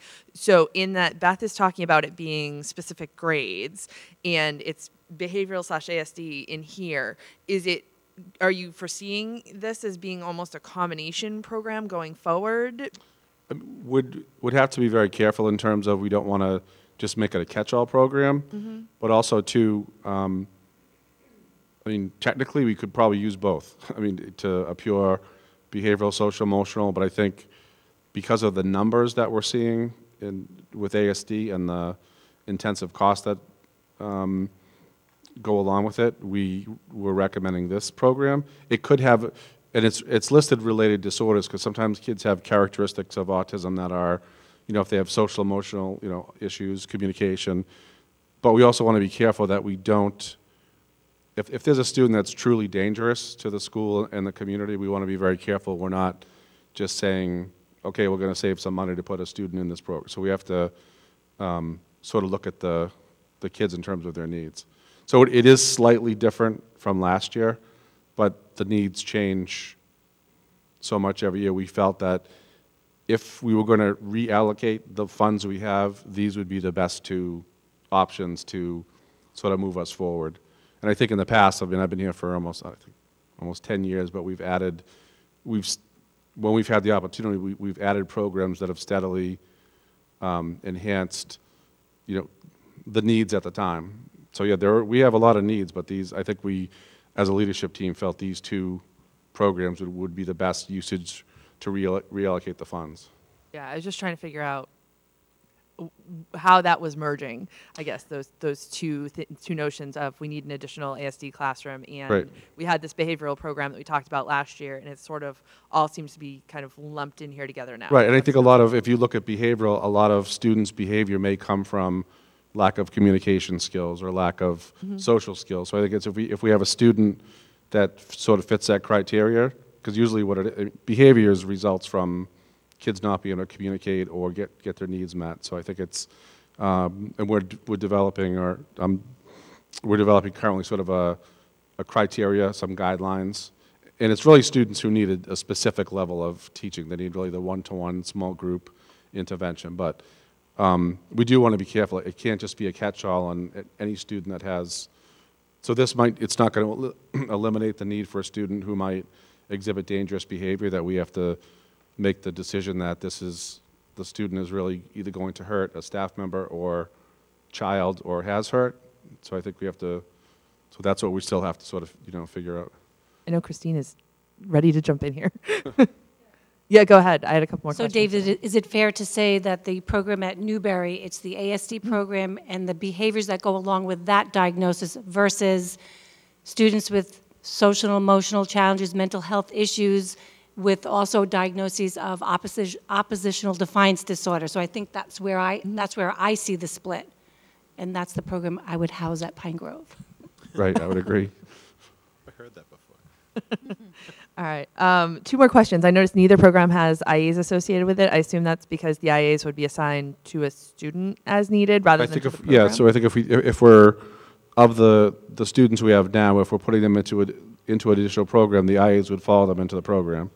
It doesn't mean at some point if a new student moved into the district, there wouldn't need to be an additional support, but as of now, if we made it 3 programs as opposed to 2, those IAs would travel with the students. Okay. And the last question, I knew that we had talked about BCBA last year, and then I think it ended up moving back to contracted services for the year because there was an issue with finding someone. Do you feel like you can fill this position? Should it become available? Or do you think that's going to be an ongoing issue that will require contracted services as opposed to a true hire? Last year was challenging because the budget was so late being approved that we really didn't have a good pool. So if we approve the budget quickly, I'm confident we can find somebody. We could just wrap this up tonight. That's what that's right. So if you just approve it now, we'll find somebody. Yeah, no, June is not a time when you are able to hire. I mean, we had someone right there and then last minute walked away. But no, if we can, again, the hope, if we can approve a budget that's workable with the towns in March on the normal schedule, that allows us to move forward with confidence. We can advertise for anticipated openings, but we couldn't even anticipate through May or June of last year. So yes, we have more confidence. Anybody else in the committee now that we've talked a bit more? No? All right, excellent. Thank you for your time, David. And we are moving on to... Actually, David's not done. David's not done. Sorry, my bad. That's right. David hasn't talked about any increases in the budget yet. Oh, sorry. Thank you, Brian. David, could you take us through page 8, please? No, so I guess the next pages you move through is sort of how I break it down every year in terms of home tutoring, supplies and materials, contracted services, and transportation. So those numbers reflect. So this is aside from the 2 programs we're talking about. These are just increase that we incur.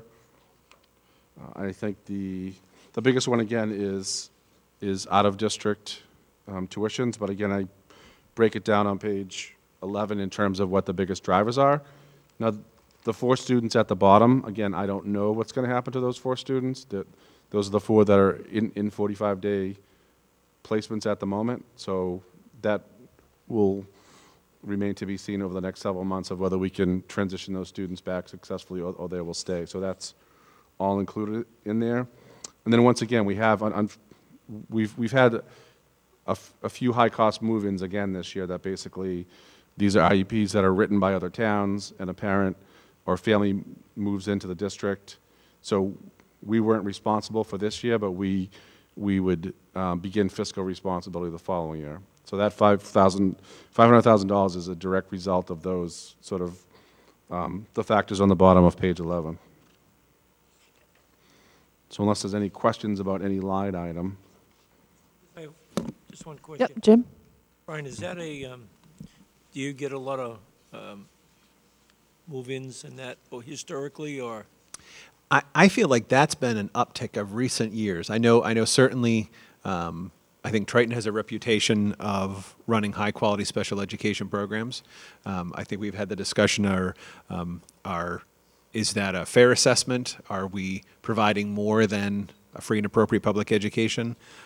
But of recent, there have been, there's always move-ins. There's been really high need move-ins, and a student coming in with a somewhat, a very relatively or a very pertinent and appropriate IEP, but literally these students show up on our doorstep, and all of a sudden, depending on the time of year, we may get a free pass for an out-of-district placement for the balance of the year. But then, as Dave said, the following year we have no option but to incur that cost. Just averaging it out, the moving in like that is starting to hit the $500,000 mark on an annual basis.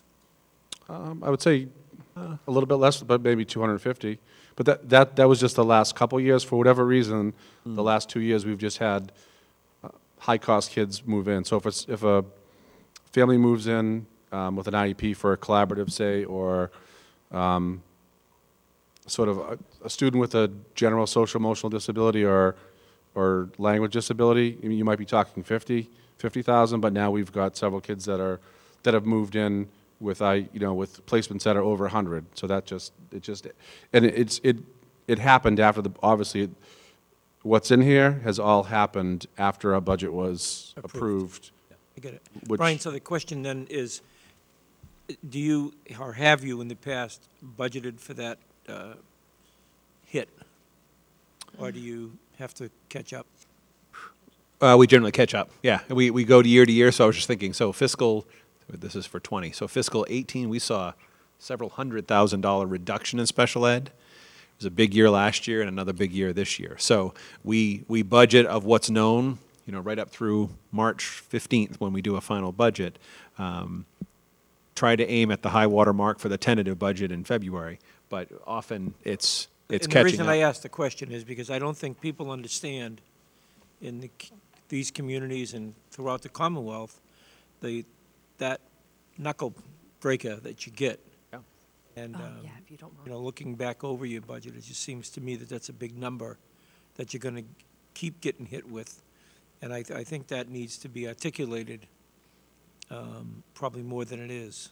I agree. I think it's both on the increase as far as the number head count, and it's the cost of the tuitions.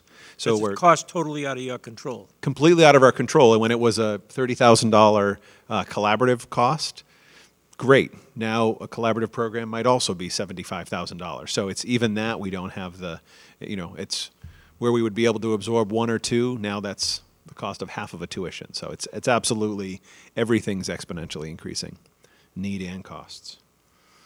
Christine? I was just going to say for Pine Grove, since I want to say October 2017 through this past fall, we had 7 children move in with significant IEPs, 3 or 4 of them calling for one-to-one aids. That's a lot. Yes, Linda. I think I'm confused too. We have these 4 students currently placed in a 45-day assessment. What level are they at? Grade level? 2 elementary, 2 high school. Okay, so if all 4 of these are, because they haven't been placed out yet, how much would that cost? I actually have them in the budget as of today, and it will, as we go forward, but I would say probably 200,000. That wouldn't warrant coming up with a elementary program for these children? Well, two are elementary.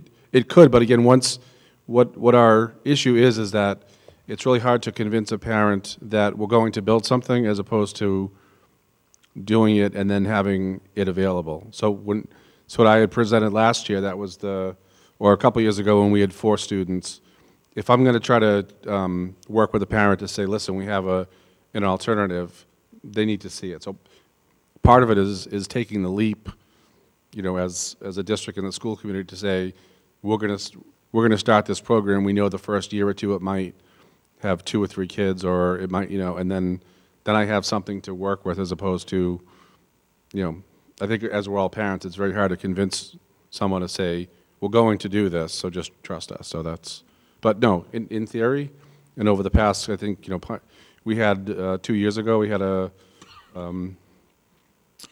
or 5 elementary kids that went out 4 or 5 years ago. So that's when we've been sort of discussing this but yeah, you sort of have to make the leap at some point. I think you made this statement last night, but once they're out on it, not always used to be, but I think it used to be when they're on a 45-day placement, the goal was reentry. It was an assessment, how can we better meet the needs? Now, I mean, I would fairly say the 5 principals and everyone working with them go to the ends of the earth to keep these kids in with their peers. So by the time they get to a 45-day placement, it's very unlikely that they're going to be returning. So the key is, whether we're talking an ASD program, a Bright/Bridge/something program, that it's before that 45-day placement is made, that's where we have to have that program in place to intervene. I just think it's good for us to talk about this so that people understand that if we don't have these programs put in place, it's only going to cost the district more money. Yep, absolutely, absolutely. Tina? Along that line, getting back to the proposals last night with the social worker for Newberry and Pine Grove, what would the cost be for a social worker in each of those schools, approximately? Call it 85,000, 80, 85. Each, I'm sorry, yeah, per. Right. Assumption with benefits. And, well, I'm just going to leave that there for right now. Then I'll just leave it there right now, too. I have one more question. Jim? In addition to the out-of-district, how many one-to-ones do you get hit with during the school year? Additional? Just, yes, additional. In a given year, do you pick up 5, 4 throughout the district? Yeah, I would say, I mean, sometimes, I'm guessing maybe like 4. Actually, Michelle would know. Usually I know. Typically it's about 4 to 5, I would say. 5 people? Yeah. So you got your out-of-district cost and 5 one-to-ones. So that cost is just, and those are all uncontrollable figures. Sometimes there's a graduate that is I understand. offsetting, Yeah. but absolutely. The net increase averages 5 roughly. I do have to commend our principals and our administrative staff. They do the best they can to write these IEPs and meet these students' needs without adding the staff, but a lot of times it's just not possible. Any other comments? Can we officially let David off the hook? I'd like to take him to page 12. If we can. Please do. All right. District-wide maintenance operations and other. Is this Michelle? Brian? Michelle. Somebody? Want to start with Oh, I have to start. I'm sorry, yes. I'd like to talk. Sorry, trying to pass it off. Trying to make this meeting go quickly. So I'm obviously not going to read this, but I thought this was the perfect opportunity to just remind, again, with the focus that the principals have had in their presentations, the district lines or the district departments, we've tried to focus on the basic needs of what we have to do. But along the lines with what the principals shared in regards to what the needs really are, delineating between formal request and what the real needs are, I wanted to make sure we had some narrative in here in regards to the realities of what we are not providing. So put a little bit of narrative in here about the ongoing state issues. So while we're proposing a level services budget, there's a direct impact that when we're providing level services, there is an increased cost. And the two major cost factors that are driving that are healthcare. I'm sorry, not two. There's several. Healthcare, which obviously we know the PEC is in negotiations this year to make sure we can maintain quality healthcare benefits for our employees, but also do so in a way that is physically feasible or financially feasible. The cost of technology, as you heard tonight, and we mentioned, the reality is it's not just end user devices. It's just not putting technology in people's hands. It's about information security, archiving, and making sure that when you have an organization of 425 employees and 2,600 students on lots of devices with lots of information, that we're not only meeting the instructional needs, but we're also making sure that we are secure.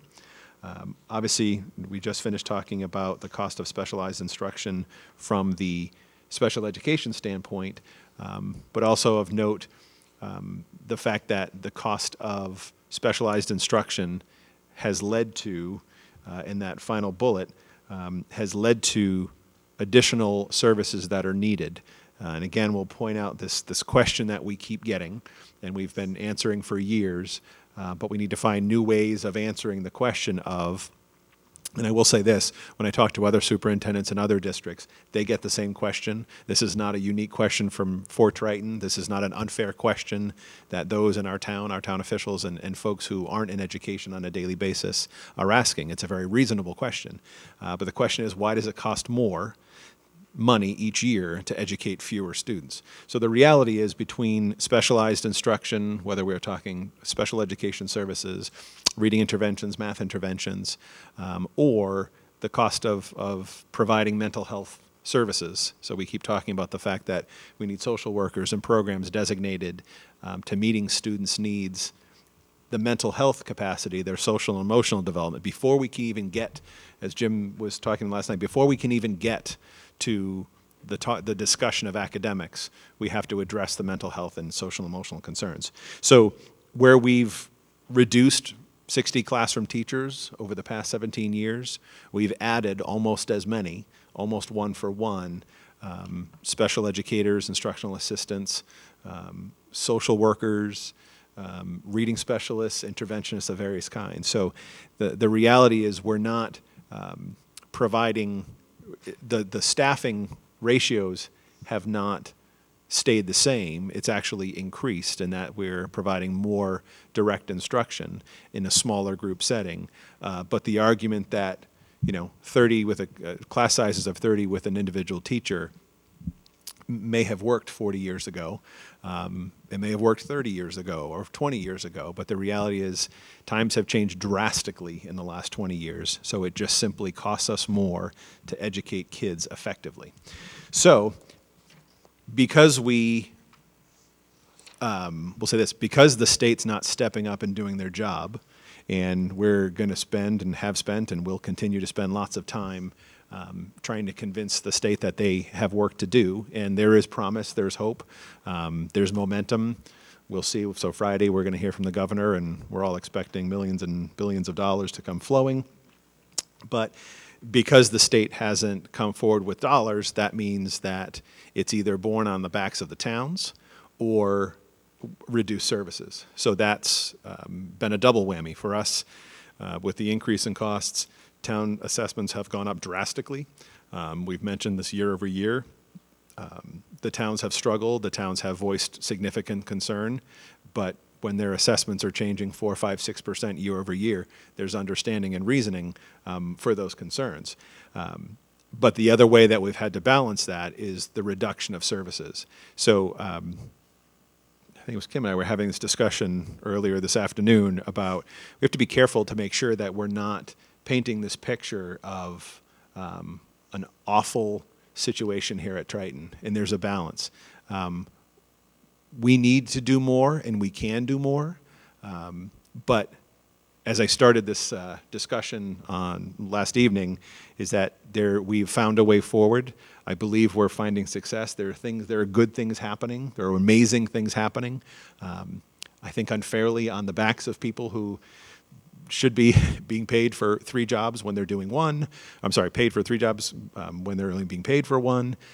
But the reality is good things are still continuing to happen because of the amazing people across this district. So just to highlight some of the things that we have lost, and this list is not even approaching complete. This is literally scratching the iceberg to show some high-level reductions and changes that we've made. So we have reduced all instructional technology specialists. As we mentioned the other night, the demands of technology have changed, and in that, at the same time, we've removed the people whose job it was to work with students and teachers of how to effectively use instruction or technology in instruction.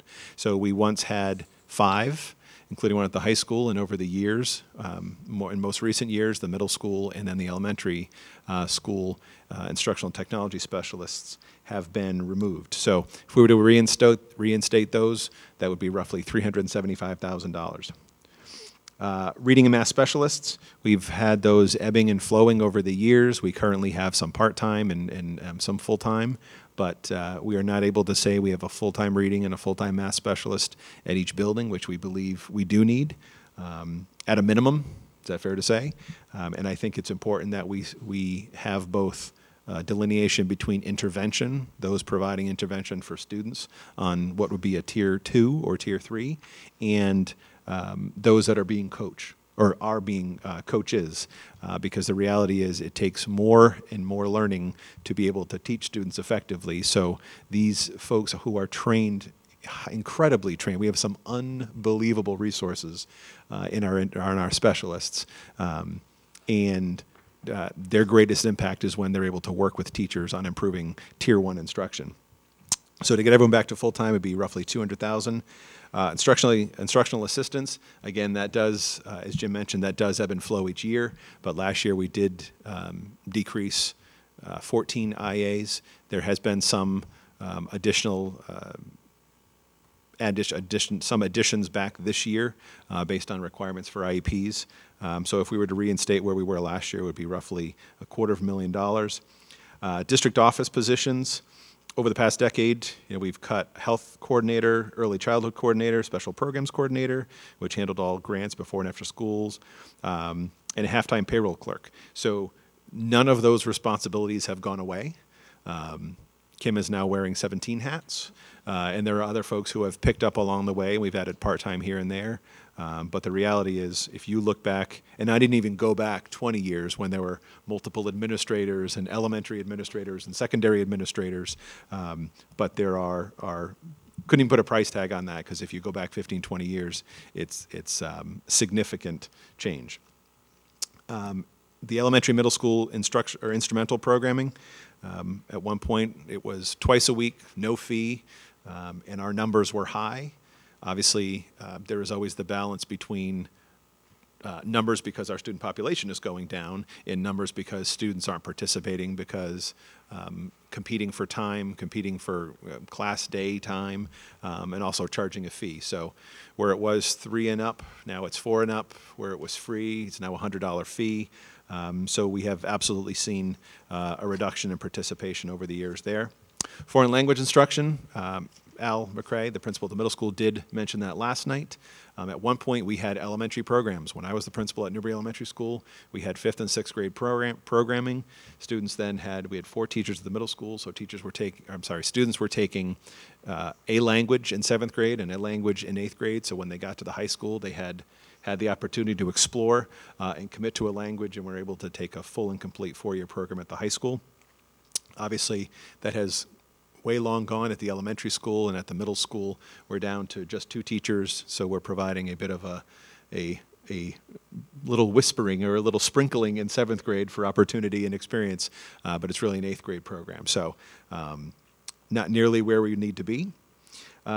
Late buses, I don't think I need to say any more other than we do not, and it's hard to have firm data, but anecdotally, I think Catherine said yesterday, it's one of the things that she hears most regularly, whether it's, and last night we were speaking specifically about students being able to participate and take advantage of extra help from teachers, but I know it was a significant impact on middle school sports. At the elementary level, it varies. There's more parents involved and interested and willing in driving. At the secondary level, it seems to be a significant impact. So that would be roughly $100,000 to restore as we had them previously. Custodians, Beth touched on that last night. We did cut a half-time custodian out of every building this current year, so that was in the fiscal 19 budget. Again, it's happening because Beth particular has, I think, the fastest individual I've ever seen, who moves at, he can move videos 2 times. He literally moves at 2 times the pace. So people, again, are stepping up, doing the work. But if you look at, I don't know, the OSHA standards and all these formulas to look at building square footage, we're way under. People are making it happen, but I'm not sure how long we can sustain that before that starts to build up. Tuition-free full-day kindergarten. We've never had this. I believe we've been talking about it for well over a decade. We are now in we're an anomaly, certainly in Western Mass. Everyone has free full day. I believe I just heard Amesbury is moving as of next year. So we are still one of the few charging a tuition and not providing this. And the good thing is that every year that goes by, as the population is decreasing and we're working with numbers to figure out classes. The number at one point was 400,000 for universal full day K. It's now roughly 200,000 to 225,000 based off of numbers looking to next year. Student fees, I mentioned this last year. There are districts, I think Sean mentioned it last night, there is a local district who we are neighbors of who reduced their fees in half. There is an impact. There is an uptick in participation and interest. I can say that as a parent. So fees have become the norm. We've accepted them, and it's not okay that we've accepted them, because at the end of the day, when we all in the 30, 40 plus crowd, when we went to school, a free and appropriate public education gave us every opportunity for activities, athletics, whatever it was that we supplemented to make sure we were well-rounded students, and our parents made sure we did. There was no extra fee for that. So that is still a significant concern of mine. Roughly $325,000 in fees. Kind of a low-hanging fruit for me is the parking fee. Roughly $25,000 that we raise. It would be a token in my mind if we were to wipe that off and start to chip away at the athletics fees, or at the other user fees. So those, again, that's not a complete list. That is just kind of a quick trip through the changes that we've had to make over the years, along with what is very fairly has been stated, unsustainable increases for our towns, so that we've been able to maintain a budget that even gets us to where we are today. So the bottom line here is we have a lot of work to do. We have a lot of work to do with our towns, hopefully hand in hand, knocking on the State House door to help them understand that the proposal right now, which is the Promise Act, is not a solution, and we shouldn't be sustaining this kind of budget discussion every year. There needs to be some other remedy. So with that, I will note that what I'm going to have ask Michelle to go through are the firm numbers of items that we need to change in order to move forward and do our business again next year. No changes. Obviously, Michelle can talk about little subtle changes, but these are similar to what the principals talked about. This is what it will cost us to provide the same level of services going into next year as we have this current year. Thank you. Do you want to stop for any questions yet? Oh. No? Go ahead, Dina. Brian, I know you didn't want to read this whole thing, and I'm not going to do that either. However, I think the last two sentences of your first paragraph bear reading. Proposals to make strategic investments that would avoid future costs were not funded, and in the end, we reduced staffing and service levels below what was provided for students in the 2017-2018 school year. In doing so, we have decreased our programming and limited the breadth of access for all students in our schools. This bears on the discussion that we had last night and at a prior school committee meeting too, where we're talking about choice in and choice out, and how the decisions we're making with this budget could have impact again on those numbers.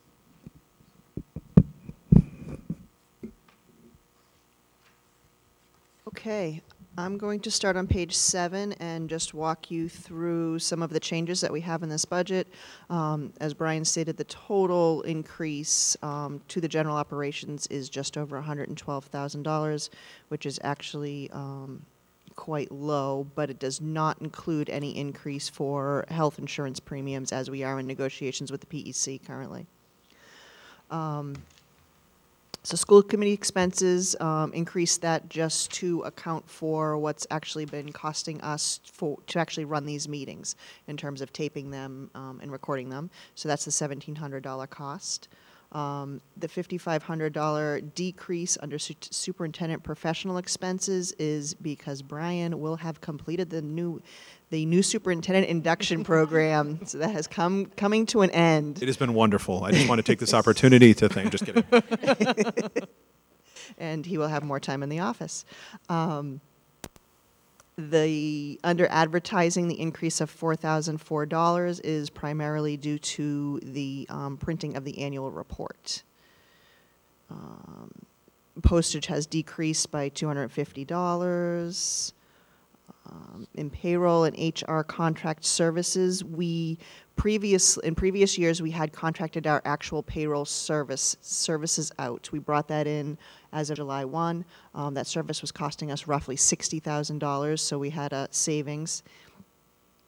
The costs that are now included under this line are really our consultants, our healthcare consultants, our OBRA filings, and whatnot. So That totals $19,900, and it is detailed further in the packet, but it is a savings of $5,100 for this year. In school committee legal fees, that has increased. We consult with the attorneys a little more frequently than we did 3 years ago. We have great legal representation, and that cost just has increased a little bit. On to the next page, substitutes.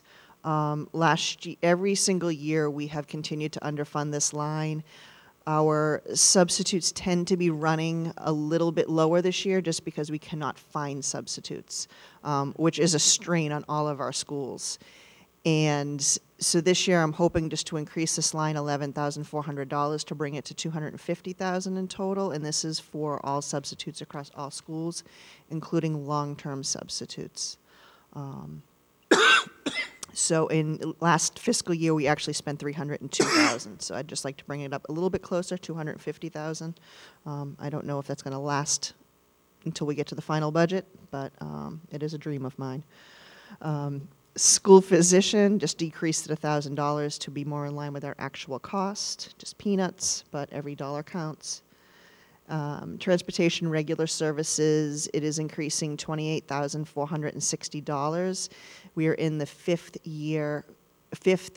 and final optional year of our contract, so we will be going out to bid next year. Currently, the transportation quotes that I'm hearing are coming through significantly higher, so I think it would be our best interest to just take advantage of that fifth year and lock it in for a $28,000 increase. Our homeless service transportation has actually decreased over the past 2 years, which I'm very happy to say, and want to knock on wood. Carla Collins has done an amazing job, and a lot of the homeless needs, transportation needs, we have actually been able to reimburse parents at 45 cents a mile instead of contracting a bus, which would cost us hundreds per day. So we have been able to do that, and we've actually seen a lot of savings in that area. So I think we can decrease that line $32,000. On to facilities. Facilities does not seem to be going down, but I think we can certainly move a few things around this year. Slight increase at NES for some maintenance contracts. Pine Grove weekend building checks and substitutes has decreased by $2,000 just to be in line with last year's costs. I don't know if part of that is the building project, so we may see an increase or an uptick in future years, but I don't expect that to be significant. Pine Grove maintenance and repair services, I'm actually decreasing that $30,000. We only spent $65,000 last year, and that was really before the building project had started. So a lot of our repairs, since I've been here 3 years ago, we've just been adding and adding and adding to this budget, and Christine used to send me emails, all kinds of emails, every single morning. Right, and those are less and less at this point. Those are less frequent, and so I am expecting we'll have a savings of about $30,000. Some of our maintenance contracts might eventually creep back up once they become online and come off of their warranties, but I do not expect to see repairs to that extent for a very long time. Custodial supplies are the same. The next increase is Salisbury maintenance and repairs. I've added $19,700 to that line. We have not significant, but some roofing concerns. We just did a small repair to the roof just last week or the week before, and we do have some HVAC issues that we need to address, and especially if we're in discussions to try to turn this building over to Salisbury. We would definitely like to have it in the state that we'd like to turn it over, in which would be acceptable. The middle school, high school cleaning services is increasing by $8,448. We're actually going out to bid for that service. We are in our final contract year, and we are hoping to see a very minimal increase, if anything. Middle school, high school maintenance and repair services, we're increasing that by $28,200. Primarily, that is the repair, significant repair of the high school bleachers. Currently, we are not able to move them in and out on a regular basis. We have had to have them moved out. for this season, and we will be able to move them back in for the spring season, and then in the fall again, or late fall, for winter sports, we can bring them back out for basketball. But besides that, at this point, they cannot be utilized to be moved in and out. It's a safety issue. But the building inspector was coming over to make sure that they were secure, just being left out. But to change that functionality is, or to correct that functionality is about a $20,000 item. And then the additional funds are some minor increases, but the other one is the water treatment plant. We have had some repairs to our water treatment plant over the past couple of months. So that is for a couple $1,000s. Middle school, high school custodial supplies, expect that to be decreasing by about $3,200, just to be in line with last year. Heating fuel, we just increased that by about $2,000 in accordance with our estimates. We are we are locked into a rate this year, so we do not expect any substantial increase. And then our waste removal contract, we did bid that out last year, and that will be an increase of $5,200, with the increase primarily being in the recycling, the cost of recycling goods and shredding. On to retirement and insurance. Essex County Retirement, typically this assessment increases by about $100,000 per year. This year the actual increase is $76,000, and this is after I take away the portion that is paid for by grants. So if you look into the detail in the supplement, you'd actually see those figures. But our net increase is $76,848.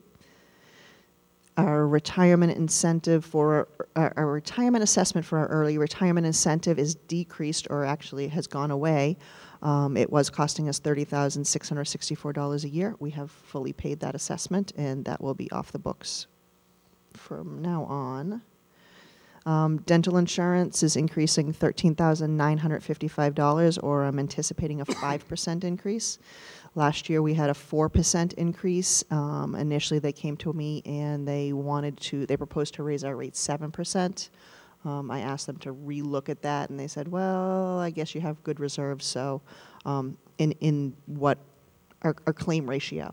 So they decreased that to 4%, so I'm hoping we can keep in the 4 to 5% increase this year. Unemployment insurance, we raised that substantially last year in anticipation of all those cuts that we made, the staffing cuts. So we did not end up using most of it. We have just a handful of people, they were part-time people, on our unemployment bills. So I think that we will be able to realize a savings of just over $27,000. Workers' compensation insurance, I'm estimating it to be increasing about $7,120. We have had a couple of significant claims over the past years, and those do not come, they're not reflected in our rate immediately. It usually takes about 2 years for it to be reflected in our rate. So I do expect a little bit of an increase there due to some high claims that we've had. Medex payments, I had overestimated this line this year, so we have level funded all the health insurance lines. We do not have any health insurance increase in here, and that would include Medex. So I actually took a look at our current Medex costs, and we could decrease that line by $14,635. Dental for the retirees, also the 5% increase, an increase of $8,557. Property and liability insurance, estimating that to be about $55,000 for next year. We were a little bit under my budget this year, so I do think it's going to be a little bit more than a 4% increase, but some of the smaller bills may still come in for the rest of this year. And then our 403B district payments, it is for our employee match up to $500. And this year we brought on that option for our IAs, for the IA union. So we really weren't sure how many people were going to take advantage of that, and really that cost is coming up to $135,000. So I think we should decrease it by $5,000. And on the last page, page 11, Recovery High School, I'm estimating a budget of $11,000, a decrease of $3,500. This cost actually may be removed from the budget, hearing that our student that is placed there is expected to be graduating this year. So that cost may go away. School choice tuition. This is a significant increase of $160,288. This is to be in line with our actual cost this year of our 84 students. I did take into account how many graduating seniors are in that 84, and then I added a handful of new students to be choiced out, so hopefully we don't exceed that by a great number. As you can see, the 19 budget was $315,145, and I'm estimating it to be $475,433 for an increase of $160,288. And charter school tuition actually has had the opposite effect. We decreased that, and to be in line with what I'm seeing this year, we can decrease that budget by $112,716. So the total change to all general operations and facilities would be an increase of $112,160.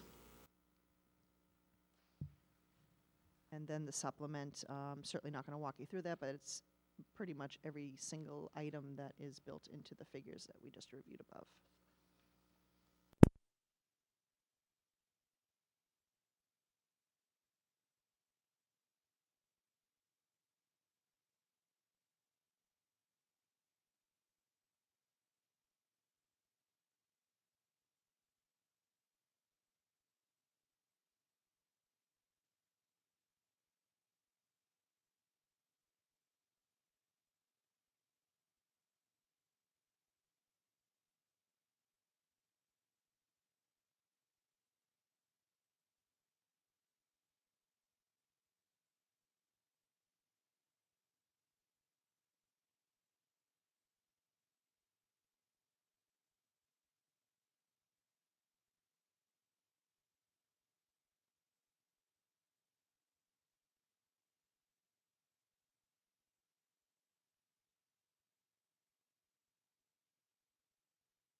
Jim?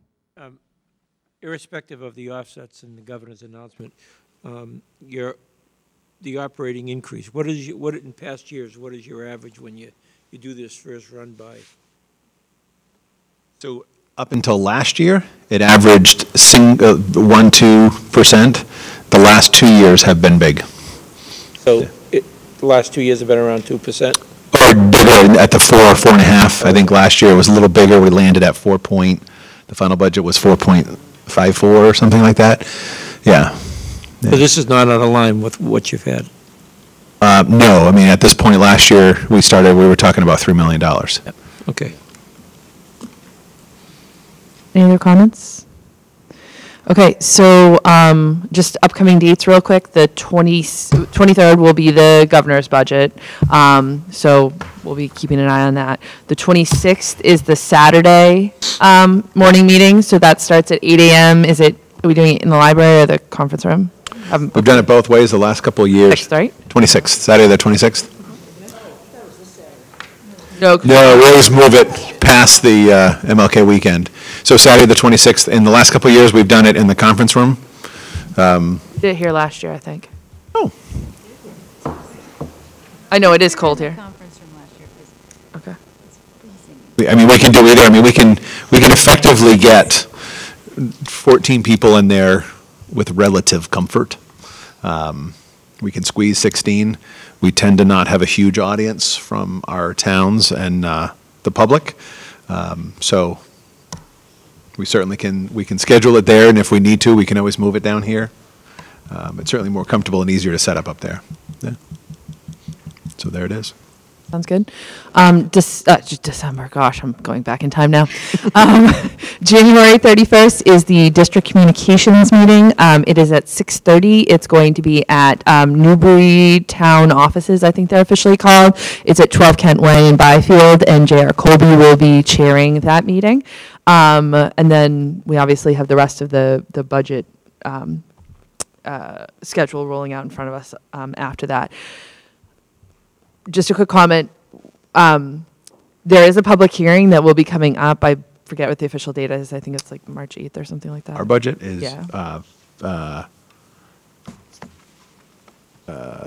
February. It's the February 6th. Oh no, it's after the tentative. So I think it's March 7th. Figure out the date. 6th is 6th. No, it's the week before, because then we have 2 weeks. No. Was it February 20? February 27th. It's 2 weeks later. Yes, the hearing is February 27th. February 27th, okay. Yes. February 27th is the hearing, discussion on the 6th, vote on the 13th. Yes. That said, I know the hearing is the time that I think the public tends to come and feel like they should kind of present and be able to talk. And I know that is both, it's a time, so it's sometimes hard for people to have a set time to come and speak to the committee. And it can also be very intimidating. We set up the group email that will actually email to all of us. I think it was last year that Dina got that set up. Yep. It's schoolcommittee@tritonschools.org. So if people have something, the public has something that they want to submit that's not, they either can't be here for the hearing or they are intimidated in public speaking, which I totally understand because it's intimidating. Please feel free to email it to that email address. It will come into all of us. I will be the only person that responds to you. Just so you know, we have to be careful of the open meeting laws. So in an attempt, well, not an attempt, but to ensure that we don't violate that, you will only get one response. You won't get it from all your committee members. Obviously, if you have someone on the committee too that you're friendly with, feel free to voice your concerns or comments or questions to them as well. And our door, I said that I was drafting an email today, the door is always open. So if you have questions, Brian is available to sit down and talk about them. If you have questions, email me. Our email addresses are on the website. I mean, please, if there are questions on this, ask them. Because we'd rather clear it out of the way as we're going through this process, I think, than trying to be able to handle all of those at the end. So that said, I will see all of our school committee members on the 26th, bright and cheery at 8 a.m. Thank you to everyone for coming for the last 2 nights. I know that it is a time commitment to be able to come here in your evening when you are hopefully decompressing from your school day or your work day, I guess, in your cases. And I appreciate you taking the time to be able to do that. Committee, thank you for taking the time. I know 2 nights in a row is tough, especially with the January, February, March schedule that we typically have that's intensive as it is. So thank you for taking the time, and thank you to the administration for taking the time as well to put all this together. I know it's a monumental effort.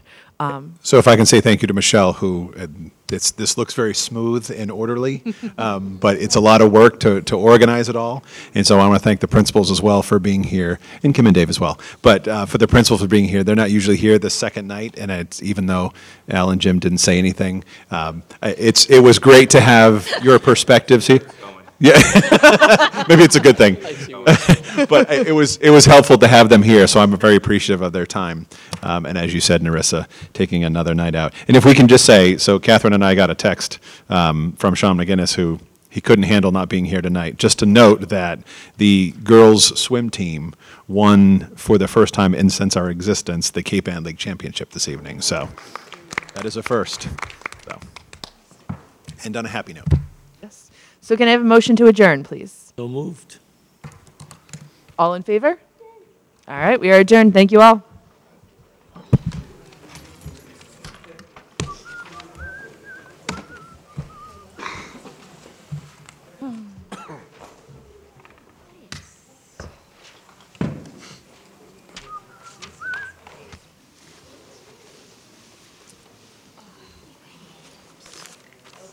Budget meeting at 8 o'clock. That's why last night. I did not have to.